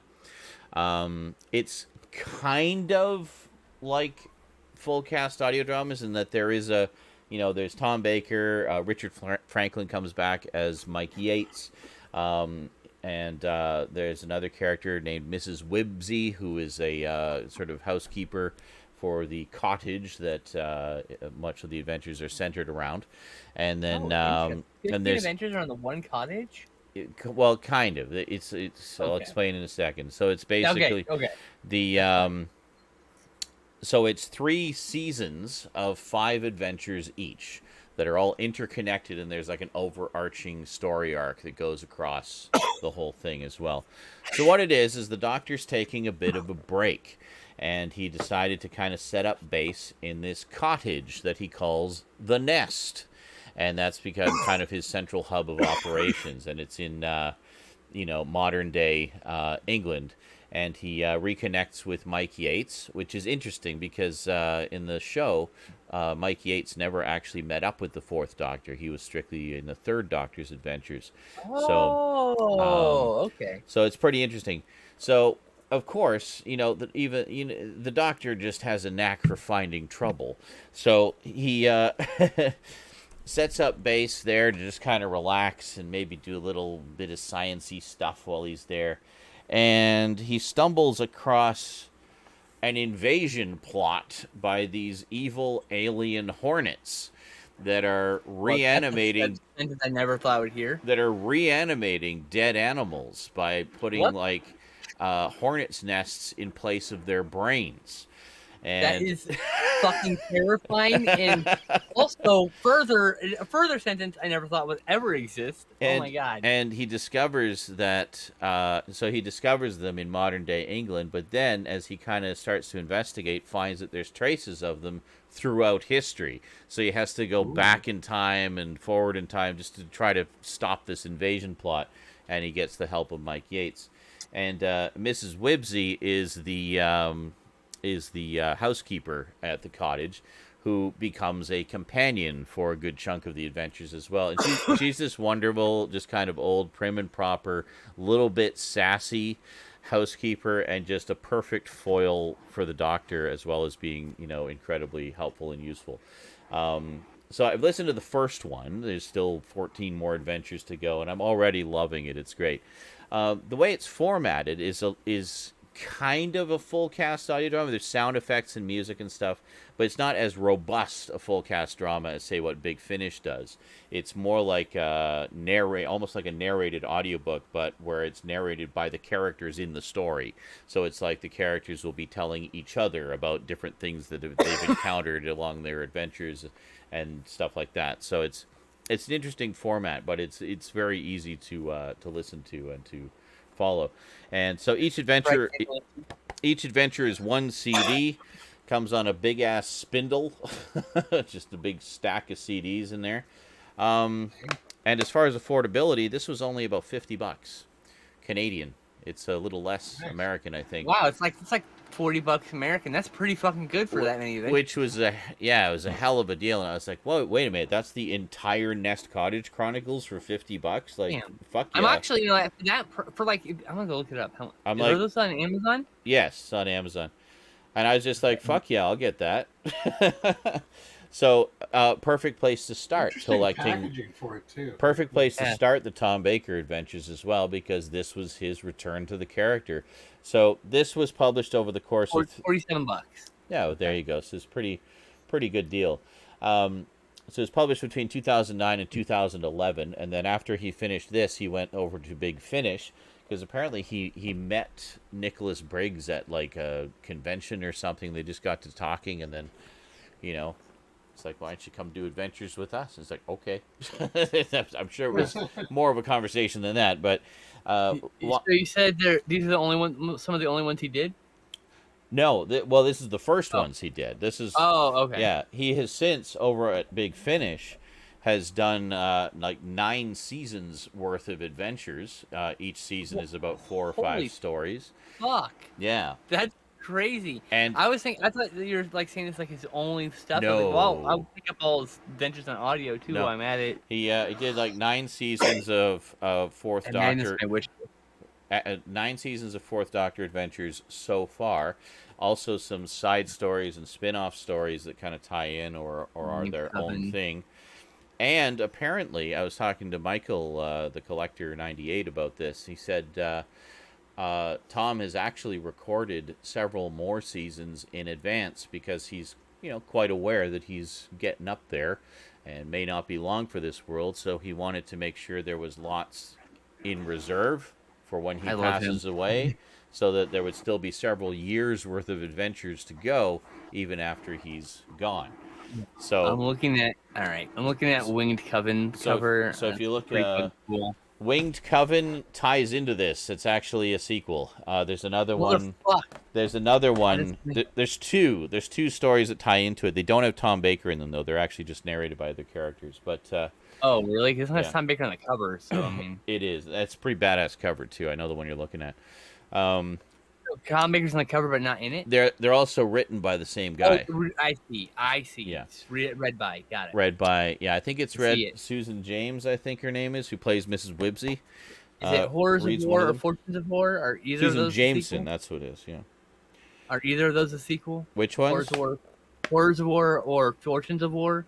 Or is that a different series? I think that is a different series, yeah. Okay. Those are the ones that recommended, so I was it would take far too long to go into all of the ones they've done, but...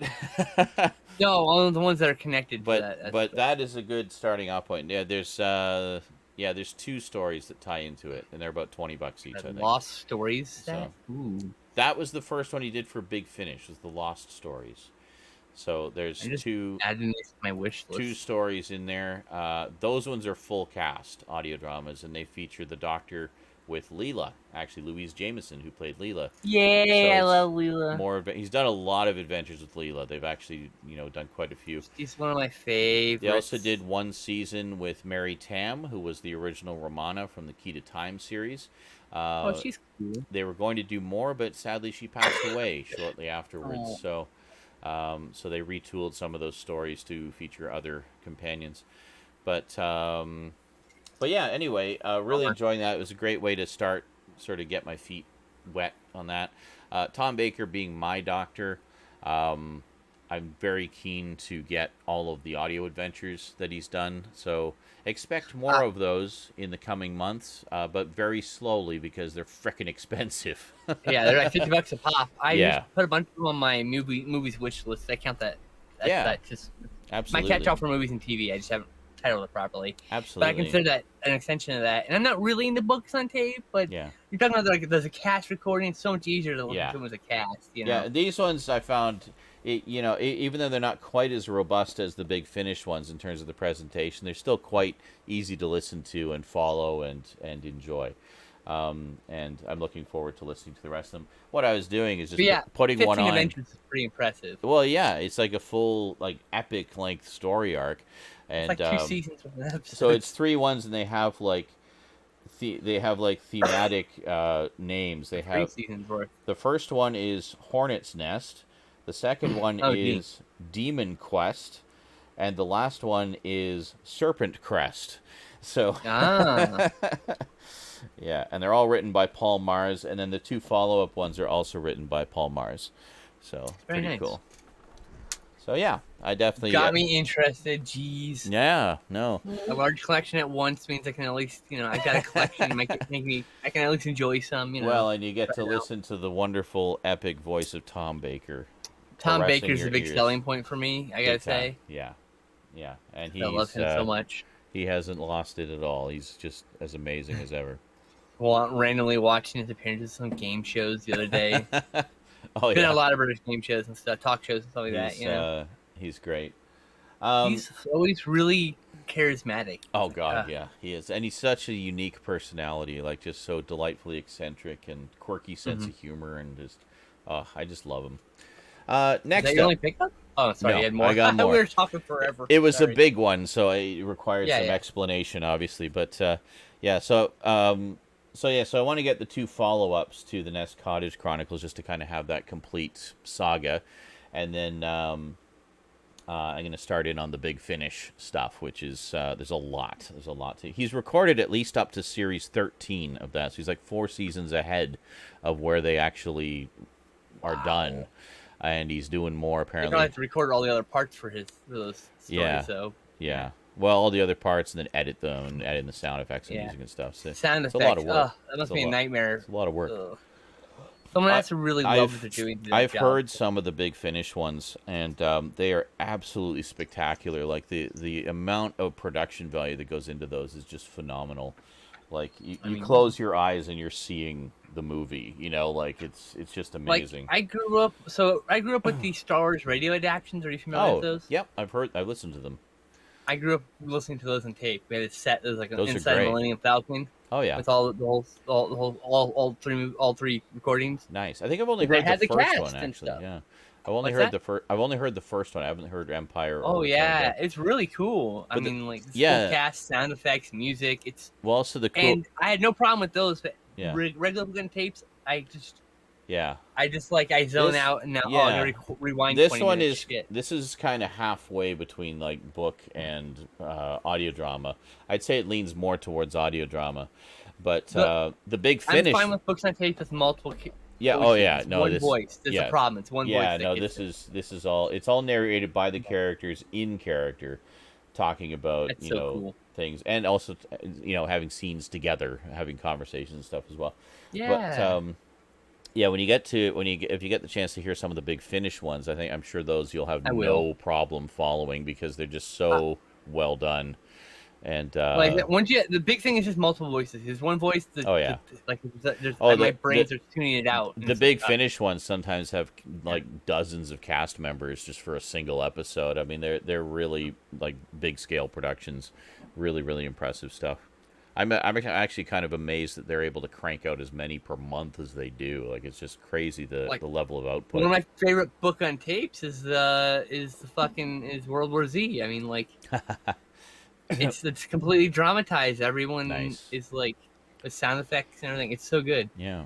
But I mean, I've listened to a few memoirs. Like, those are good. Sorry, I'll let you do pickups. I'm high, so just that's go okay.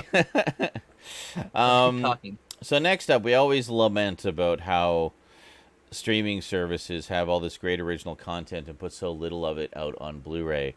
Well, there's one streaming service. There's one streaming service that actually isn't so bad for that. They do some terrific original content. I still have yet to subscribe to them. I really need to do that one of these days. But they also put some of their notable original content out on video, on home media. So I'd heard a lot of good things about this movie. It sounds like something that's right up my alley. The Blu-ray was fairly cheap, so I decided to pick up Host.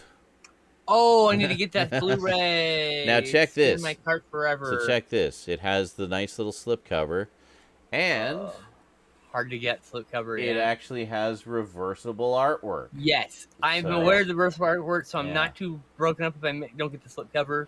But I guess the slipcover is actually kind of hard to get for some people. So is it? I don't know. I ordered it from Amazon. I got the slipcover. I've seen a few people pick it up without slipcovers, so I know it's definitely okay. Yeah, so you did good. But that's a good fucking movie too. But yeah, I've heard that this is really good. It's a desktop horror, which is a subgenre of found footage I like, and a new genre. Fairly new, yeah. It's not that old, especially with quarantine. I was just gonna say this was made entirely in lockdown, so and it actually has special features on it. I notice when Netflix releases their stuff, they're always bare bones, but this has it's an extended cut of the film. Yep. Has they don't respect medium. Has behind the scenes stuff, a seance with the cast of Host and the crew of the film, and Bloody Disgusting. Hey, good old Bloody Disgusting. Presents the Boo Crew podcast, a special episode all about Host. So that's awesome. Very cool. What's interesting is you can tell that Shudder is by horror fans for horror fans. Yeah. They know that horror fans collect the medium. Mm-hmm. Netflix doesn't give a shit. Yeah. They're just making content. They have they focus on they do one thing good, the streaming thing, and they focus on it, which is fine. But I want some Blu-rays, damn it. Hey, yeah. I am that thing in the house. I want that on Blu-ray, damn it. I am the pretty thing in the house. And that's great. Like I did not expect a reversible cover. Like I was like, wow, they actually made this a properly deluxe edition. Like that's really nice. So I'm going to be keeping my eye out for more Shudder content. I mean, Shudder. I would say I would say 2 out of 3 Shudder originals are really good. Mm-hmm. There's a couple duds. Okay, I mean, I think there's always gonna be a couple duds. There's tons of them on Netflix. They're still finding their feet. Yeah. Yeah, I mean, they're one of my bit more reasonable price streaming services. They had some of the best original content. I'm not promoting them. I'm just a fan. I've been a fan. I wish I could get an affiliate link with them. Are you kidding me? You just promote the hell out of them. One thing I will say as somebody with shitty internet as a criticism of them is that listen, I have shitty internet, but the buffering system on Netflix works pretty well for me, even despite my internet. The buffering system on Amazon even works pretty well for me, despite my internet. The buffering system on Shudder fucking sucks. It's fucking awful. It literally just like stops loading and then freezes and pauses the video until it loads the next portion. There's a smaller company, oh so my they have God. a smaller bandwidth windows than say Oh my God. the large companies. So they're like you're at large conglomerate 1, the second largest conglomerate 2, or streaming service 2. Here's baby streaming service. Why aren't you as good as them? I mean, I freely admit that the problem is on my end of the fucking thing. It's my problem. I'm sorry. It's my internet. I freely admit that. I freely admit the problem is my internet, right? But it's like, it's just a little annoying. That's all. It's a criticism. It's a fair criticism, I think. I don't think it is. You don't think it's fair? It's not Shudder's fault that your internet has hiccups and that's correct, maybe it's not normal way.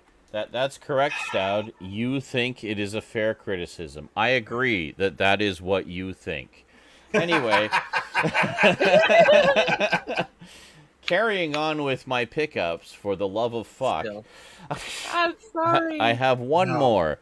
And this is the one that I've waited 6 years to come. Actually, 5 years to come out. At long last, we have the third and concluding volume of Man-Thing, the complete Steve Gerber collection.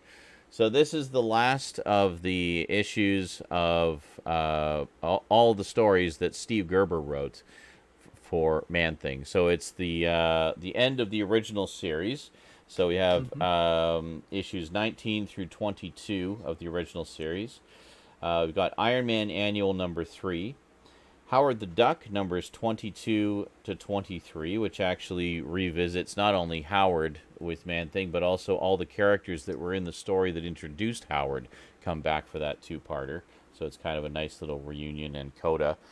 Got Infernal Man-Thing numbers 1 to 3, which was written by Steve Gerber, and the artist was doing painted art for every page, and it would take him a week to do each page. So it was taking forever to finish the issues, to the point where the editor almost gave up on the project and was like, I don't think this is ever going to get done. And Steve Gerber actually passed away before it was finished. And it was published posthumously. But it's nice that it was completed. They basically made it almost like a tribute to Steve's memory to finish the project. And so it did get published. It's been published on its own before in a trade paperback, but it's nice to have it in the collection here. It's called the complete collection, so it can't be complete without it. Exactly. And we also have stories from Rampaging Hulk number 7, Web of Spider-Man Annual number 4, and the 12-part miniseries that he did for the first 12 issues of Marvel Comics Presents, which is pretty cool. Is that a Man-Thing story also, I guess? It was a Man-Thing story. Well, Marvel Comics Presents stories rarely get reprinted outside the Epic collection. Marvel Comics Presents, for those who don't know, is kind of an anthology serial series. So each issue would have like 3 or 4 ongoing stories. And it would have the only constant was Wolverine. It would have one chapter of Wolverine was in it a lot, but he wasn't in all of them. But he was in almost every issue. They did have quite a few Wolverine stories, but so it went on. Each story would be 12 issues or 6 issues, whatever. Some of them are only 1 issue, actually. However long it needed to be. Yeah. In the case of the Man-Thing was. It ran for the entire first year of Marvel Comics Presents. And I remember I had the first couple issues, and I thought I was really impressed actually by I loved the serialized format because I love serials and cliffhangers and stuff. But I also really liked the artists that they got for it. They got some fantastic artists for it. And I remember the Man-Thing one in particular had this really detailed, intricate, gritty artwork that worked really well for it. And so I never got all the parts of it originally, so it's nice to have them in this collection. You finally finished the story. Yes. So now there are still some old Man-Thing things that we don't have. Like, for example, there was a second Man-Thing series that came out in 1980, was not written by Steve Gerber.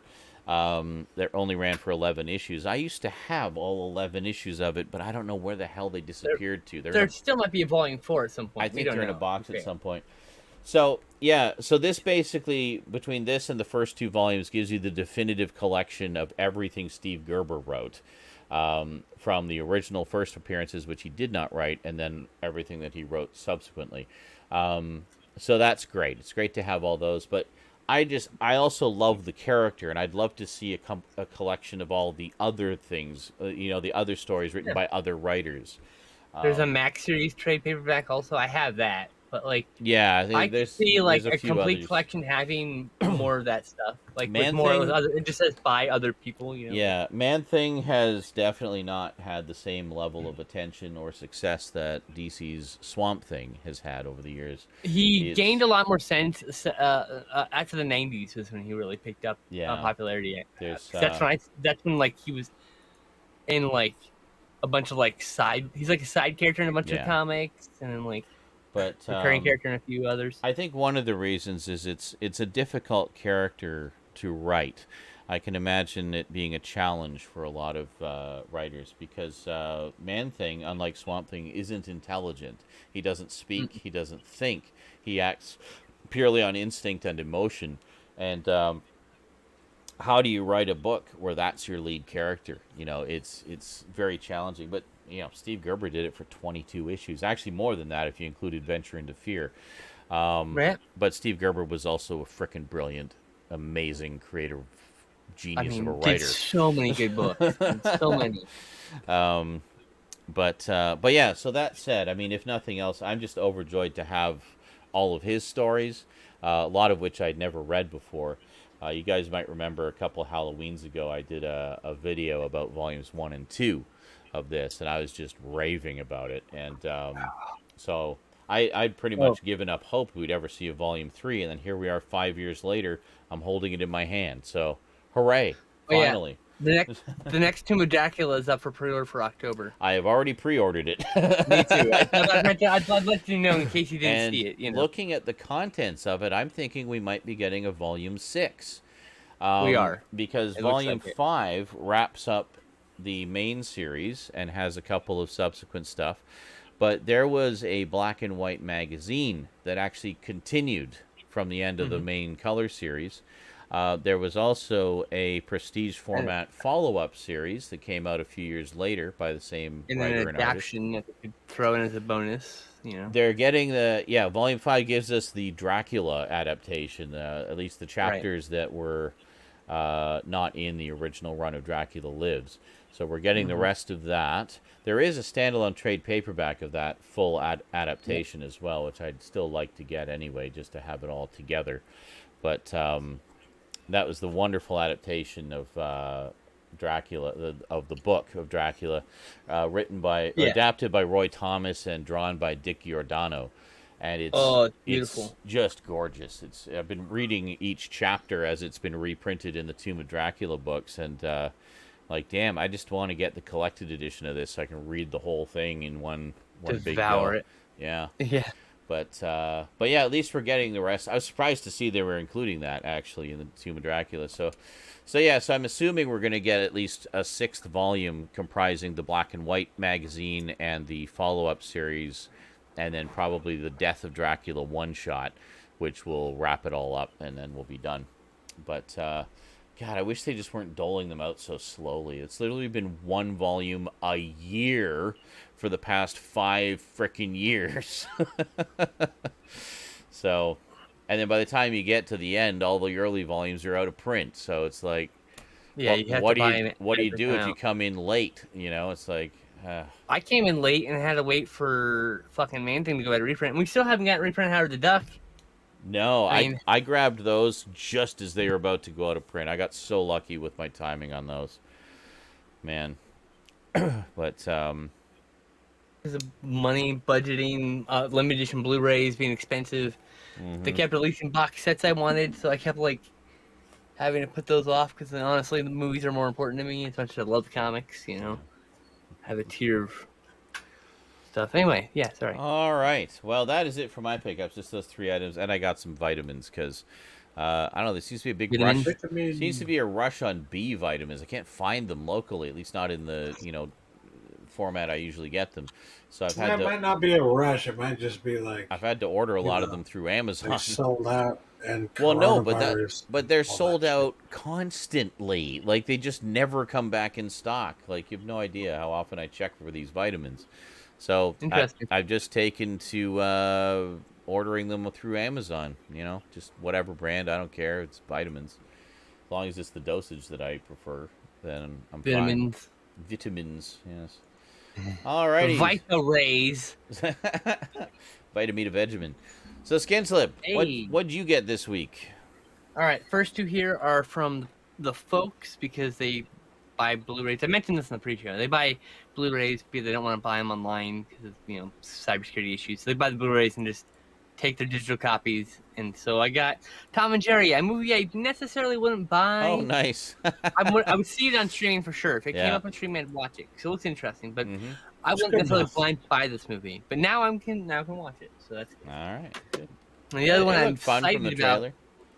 What's that? Oh, I said it looked fun from the trailer. Like I'd like to see it. Right. Yeah. The animation style turns me off, but if it's funny, it's funny. It won't matter. I'll get into it. Into the Spider-Verse turned me off for about 15 minutes, and then I just got sucked into it, so it didn't matter, right? Yeah. Tom and Jerry could do the same thing. I'm given the same amount of expectations of, maybe it will change my mind. Yeah. It's not even like I have high expectations either. So, Raya, the Last Dragon. I haven't seen really anything. See. Yeah. I've heard lots of good things. I mean, sure, it's 4K. So. Question: do you still have the Disney Movie Club? I don't think you do. But, I do. I need to cancel it. well, make sure that before. I declined that one already. That was last month. I was gonna say because you just got it, so yeah, it's the Disney Movie Club choice for those. The of the month. So, yeah. I can't remember what their username is, but Tom with an H, if you're here, sent me Premium Rush. Oh yeah, I need to see that still. I haven't seen it yet, so there we go. It's like $5 on Amazon. Just hadn't picked it up. Yeah. And then I gotta look at them. Thomas Wolf. I don't know if they're a viewer or if they're one of my Twitter followers. A Study in Terror. Ooh. Which is it's Sherlock Holmes with Jack the Ripper. Yeah.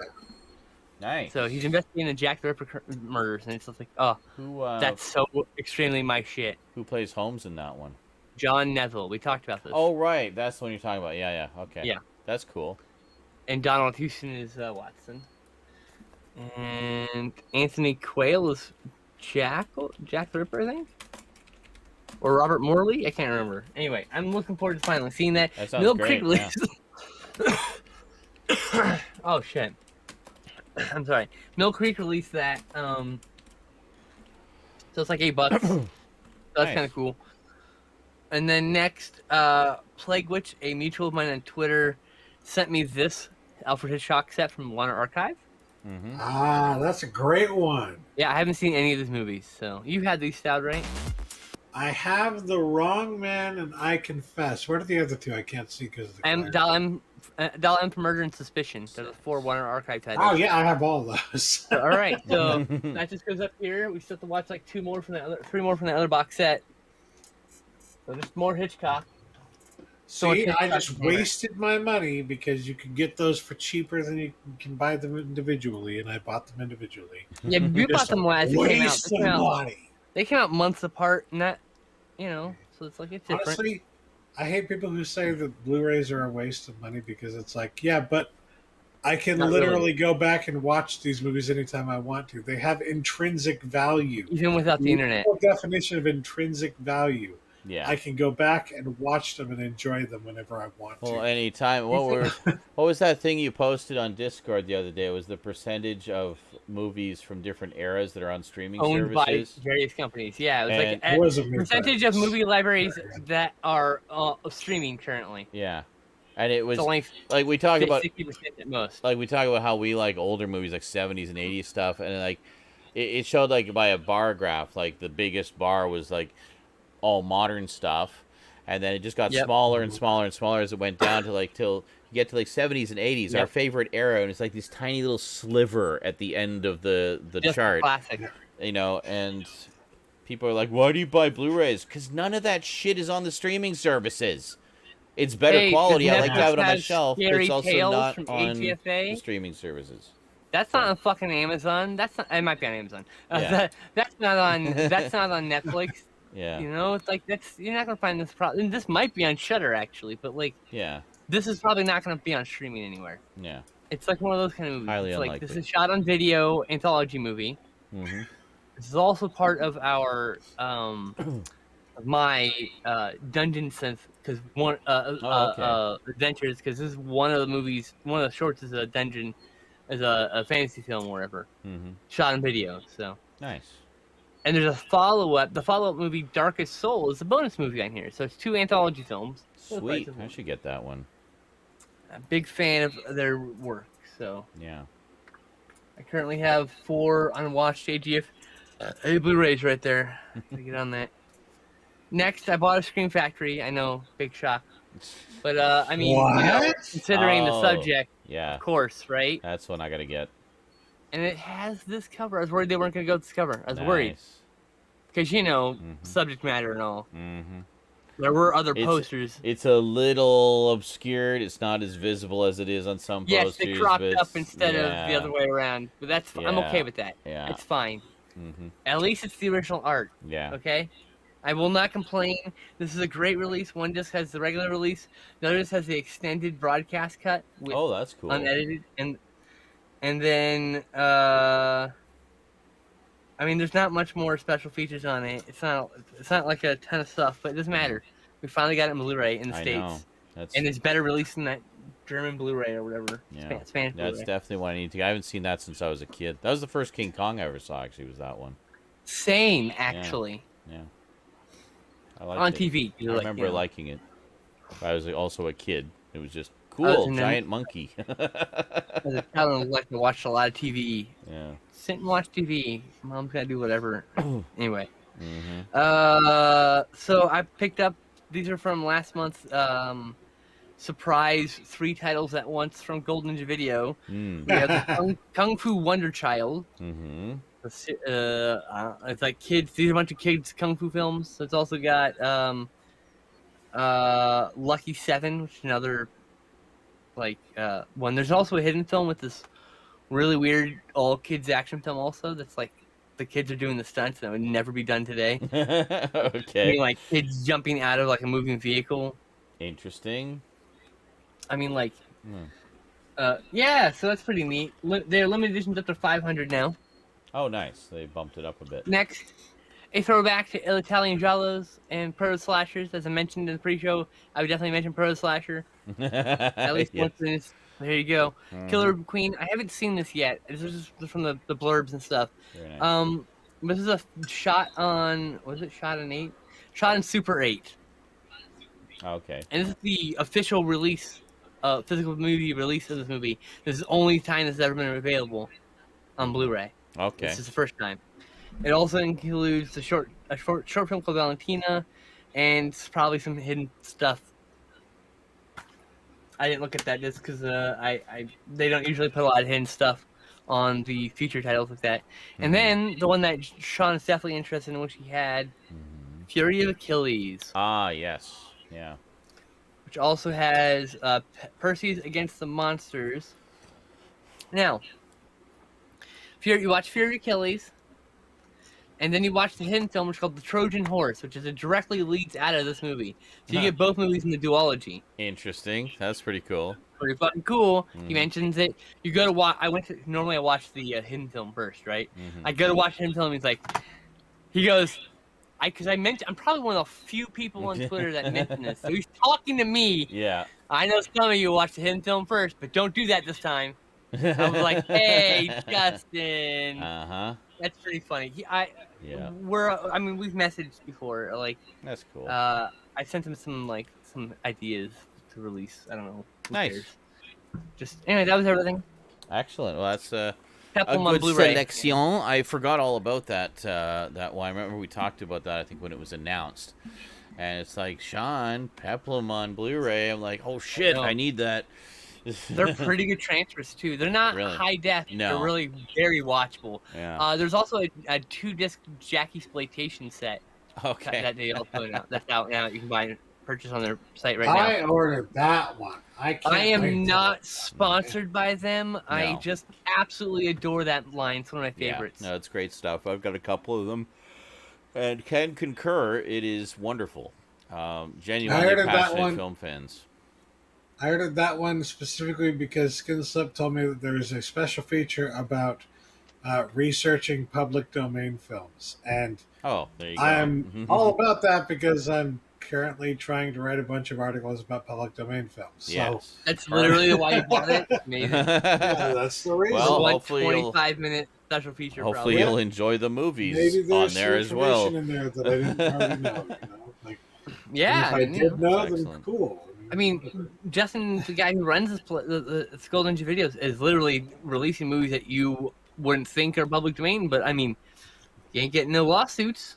Yeah, I am thinking of digging much deeper into it because, like, I think I know how to figure out whether or not something is in the public domain at this point. I have enough information to work with here at this point, and how to tell if something that is whether or not something is actually copywritten in the United States. Because if it doesn't show up in the fucking copyright on libraryofcongress.gov, loc.gov, it's just like there's a very good chance that it's in the public domain. Basically. So here's help for you.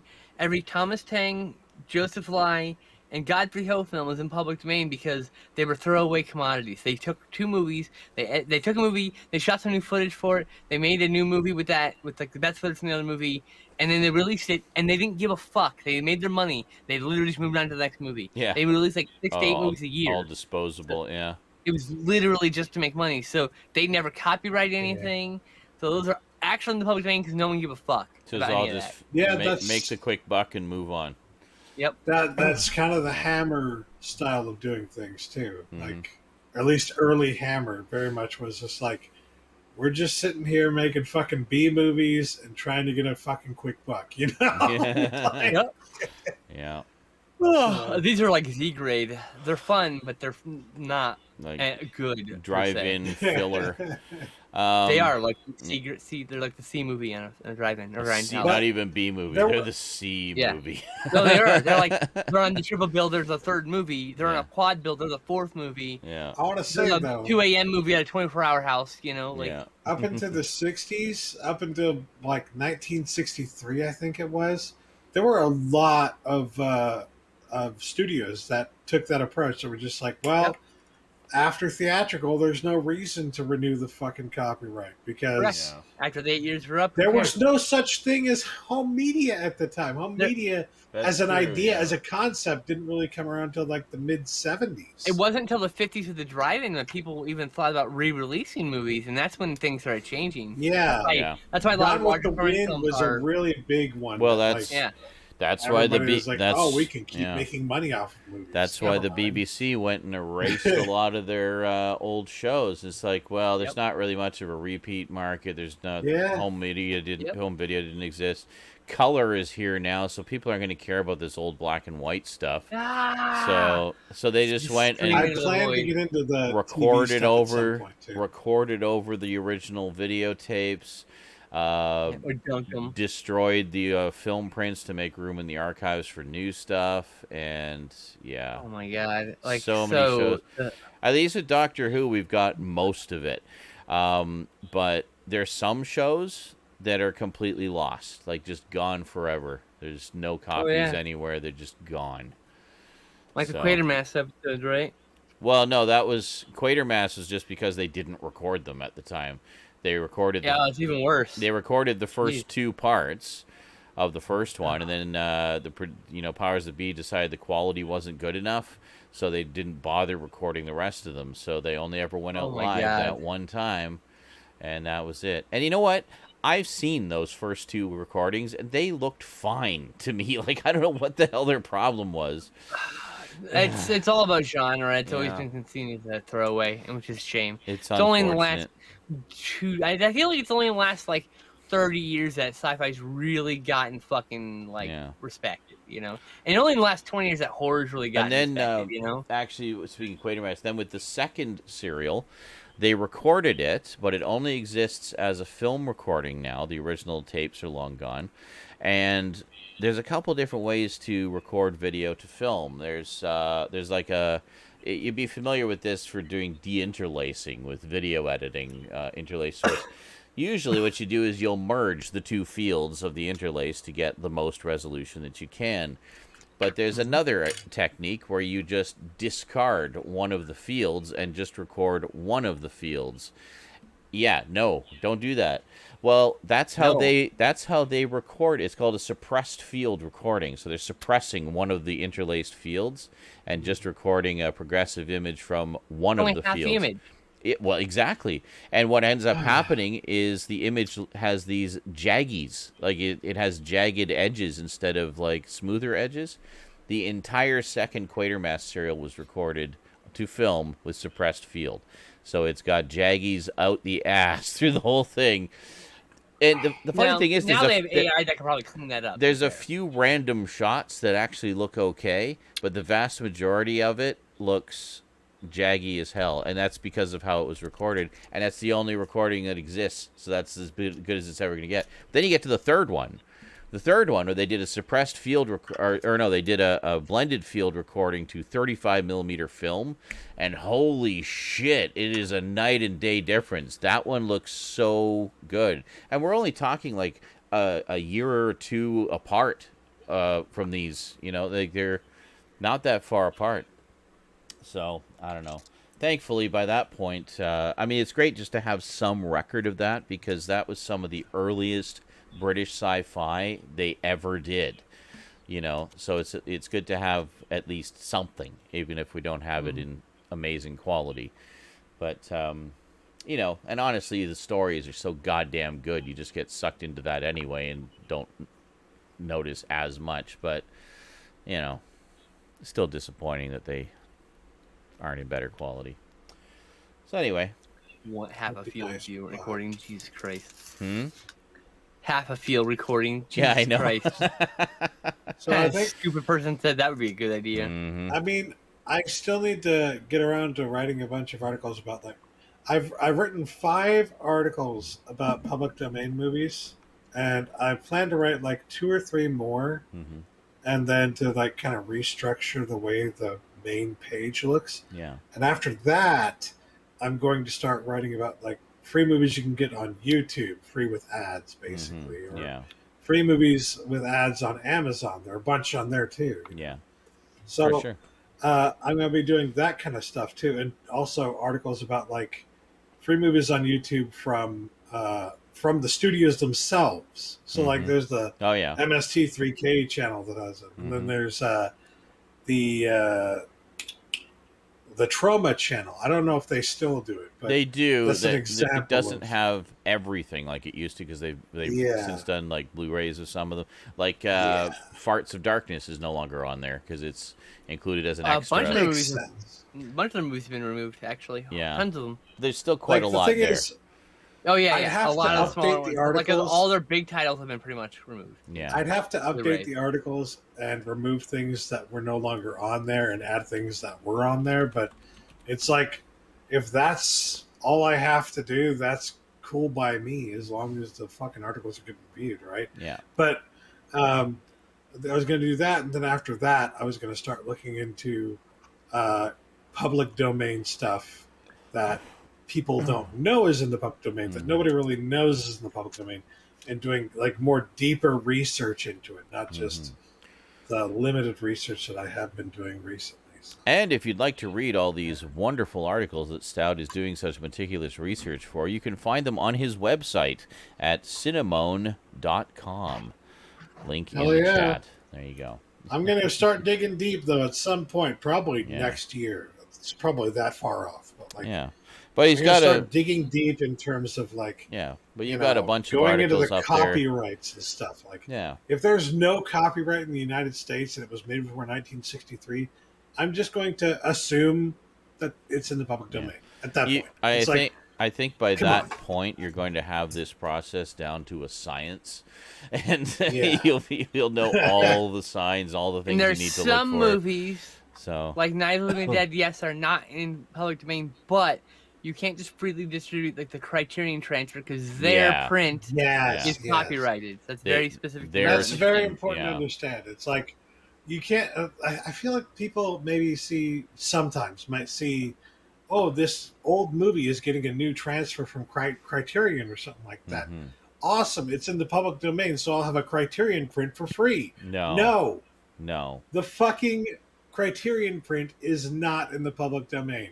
Sadly, the old crappy print that's been redistributed a million times, barely that's the watchable. one that's in the public domain. Yeah. That's the one you can watch. And I know it's not ideal, but if you want free.com, then that's what you got to deal with. If you want free.com. Yeah. So anyway, movies. Did we watch?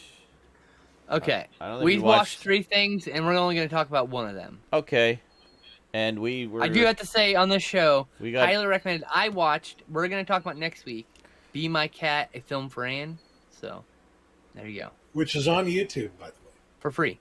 And we didn't really get around to watching anything this week. We were just busy doing other stuff. We started watching the 3rd Saw movie, but just didn't finish it. Yeah, I feel that kind of energy. We were tired, but...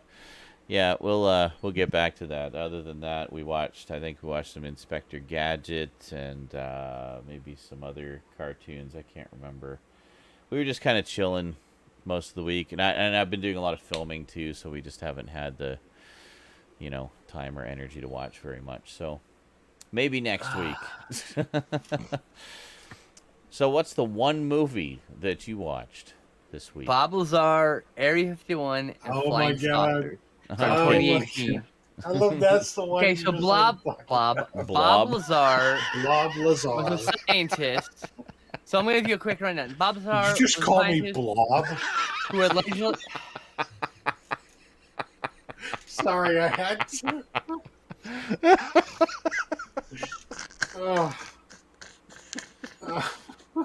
I hate my friends. It's late. Okay. It's tired and I'm late. I know. Tired and I'm late. Yep. All right. I'm not streaming after the show, by the way. I didn't expect things to go as long as they have. I'm going to just hang out with my lady. Okay. So Bob Lazar worked at Site 4, which is an installation at Area 51 in 1980s. And then when he claims to have seen flying saucers, and what appeared to at the time, he thought they were aliens. Later, he had changed that to they were probably dummies for like size reasons, for like to see how. Oh yeah, like the whole thing is he comes out and he says like, I didn't see any aliens. I don't know what I saw, but I don't think I saw any aliens. Yeah, he's like now. It's now later. It's like 2018. Mm-hmm. He's only done a few appearances. He doesn't want to be famous. It was never his want to be famous. He was just thought this is important, that these things exist and that the world should know they exist because that technology can be used for good. Mm-hmm. And he was upset that it was just being shoved here. That was his whole motivation. So he allegedly worked here, and he has all the accusations, and then he says I worked at this one lab, I went to the school, and then they did some investigative research, and that didn't exist, and those things didn't exist anymore. But there he is in the yearbook, and there he is in an employee registry for the fucking laboratory. So he definitely was at both places at the times he says he's at both places, but somehow his record doesn't exist. Mm-hmm. And then, he got investigated for because the site, one of his companies, they like sell like radioactive materials, and someone used it to kill somebody. So they supposedly it's wild shit. They raided his site for this. They did a complete raid of his facility, which is a completely legal facility in Las Vegas, because he supplied this person legally with something that they used to kill someone. That was what they said. However, literally weeks before in an interview, he mentioned the special element that didn't exist when he talked about it in the 80s, and then later was quote unquote discovered exactly as he explained it. So like all these little things. I don't necessarily believe in. I think that part was a coincidence. I think so too. I think that they legitimately were just like doing the raid or whatever just to find information about this person who killed somebody with the fucking radioactive material. I'm sure. It's like, I think that's a plausible reason for the FBI to raid a business. But it is kind of fishy that right after he mentions that he had snuck away with some of this material back in the 80s, he never revealed it before then, and then suddenly within 3 days he's raided. That's fucking funny coincidence. That's all I'm saying. Whether you believe it's a conspiracy or not, that's up to you. I don't necessarily believe Bob Lazar's claims, but this documentary is interesting but flawed. It's very flawed, I would say, but it's also like it makes you think. And I would like to point out that we watched this, I think, just a few days before, if I recall correctly, it was the Pentagon. A few days after. No. It was a few days before the Pentagon came out and said, like, yeah, we're pretty sure aliens exist. Like, they just come out and fucking said it now. This is real, people. They're in the middle of the pandemic, they said UFOs real, and they released footage of them. Yeah. Now they released even more footage this year, and now you have to say, and the things that Bob Lazar described look exactly like these fucking things in these videos. Some of these videos. So you have to wonder how much is Bob Lazar making up, how much is true. Yeah. How much was the thing that he's talking about just a placeholder, and when they revealed more elements, they moved that thing up since they still haven't explored that thing. Maybe it was that element that was later applied to something else, but they didn't. But it wasn't official because they didn't want it public, right? It's still not official. It's still not on that list because they still understand it. The coolest thing that he talks about in this documentary, that kind of thing. That's the kind of thing that you think about. Sorry. Right. Well, the thing that got me thinking in this documentary was the way that he describes how the UFOs worked, how they function, how they create a fucking almost like a gravity ball in the gravitational field in front of the ship, and that gravity field, the gravity ball, creates gravity or the force of gravity to pull something towards it. The same way that if you think about it in terms of like a ball rolling down a hill, the ball rolls down the hill because of gravity, right? So you place a gravity ball in front of the fucking the UFO in this case, the craft. It could be any craft, yeah. And the gravity ball pulls the same way it would pull a ball down a hill. It pulls the craft towards it, which explains why if you create a big enough ball with enough mass, it would explain how these things travel faster than the fucking speed of light and really fucking fast, do all these fucking acrobatic shit. How the fuck is that possible? Because if you can control where the fuck and how big and how much mass the gravity ball has, then you can do anything you fucking want to. I mean... So you're talking about how, like, sense if you think about it. It actually makes sense. Before we get too far down the rabbit hole, because we got pretty far, the director really is too much in this movie. He made it too much about himself. Yeah, huge flaw in the movie. It's not a perfect movie by any stretch of the term. Imagination.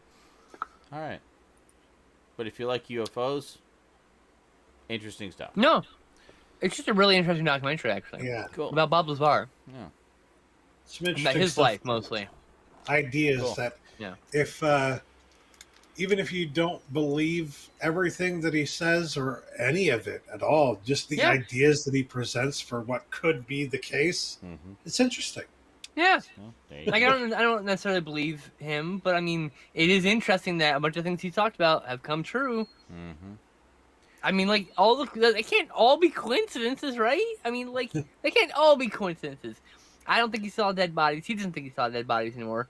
He definitely thinks he saw a craft. I believe he saw a craft. I believe he did. He says they found an archaeological find in the early 1900s or whatever. Yeah. Wild, huh? Cool. Anyway, it's a really fascinating documentary, even though it's flawed. Well, in some ways, about the director's own obsession. Yeah. Interesting. It's a little bit meta. It's on Netflix, so I would share what I watched this week, or talk about it rather, but I can see that Sean really is like tired and doesn't want to. I'm tired. I don't wanna. So I'll just say I watched Can't Hardly Wait because I love that movie and it's still amazing and it's like peak 90s 90s teen comedy.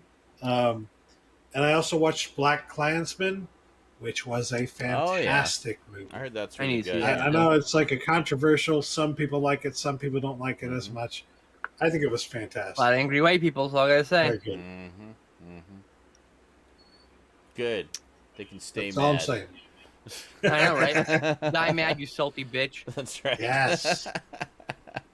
They really do a very good job of making David Duke look exactly as stupid and foolish as he is. So Good. Excellent. Thank you, Spike Lee. That makes me happy. Alrighty. Yeah, what a monstrous. And he's played by Topher Grace of all people. It's perfect. Oh my god, really? I gotta see that. Oh my god. I gotta see it. That's I hilarious. gotta see it. Yeah, so this week, continuing to work on filming stuff, so feel free to stop by my Twitch channel and say, hey, you might actually see me filming something. More likely you'll see me procrastinating, but I do film things occasionally. If you wonder why my YouTube videos are so few and far between, come watch the process of what I go through to make them, and it will all be clear. Don't beat yourself up over it too much. I don't. That's our job. It's more just... That's my job. Yes. It's more just getting back into the routine of doing stuff. Because I have been kind of away from doing it regularly for a while, so that's part of the process. Is getting, Got to get your head in the right mental space. right. Yep, Yeah. Just trying to get a little bit done each day, chipping away, and we'll see where it goes. But I got lots of stuff coming. Whenever I get around to finishing it, come and see how the magic happens, and we'll have a good time. Lots of geek chat in between too. So there you go. Alrighty, well that is it for another week's SNI, ladies and gentlemen. Hope you enjoyed. We will see you next time. Until then, thanks for watching, and sayonara. Stay strafe. Penis. Go hang out with your lady friend already. I'm gonna.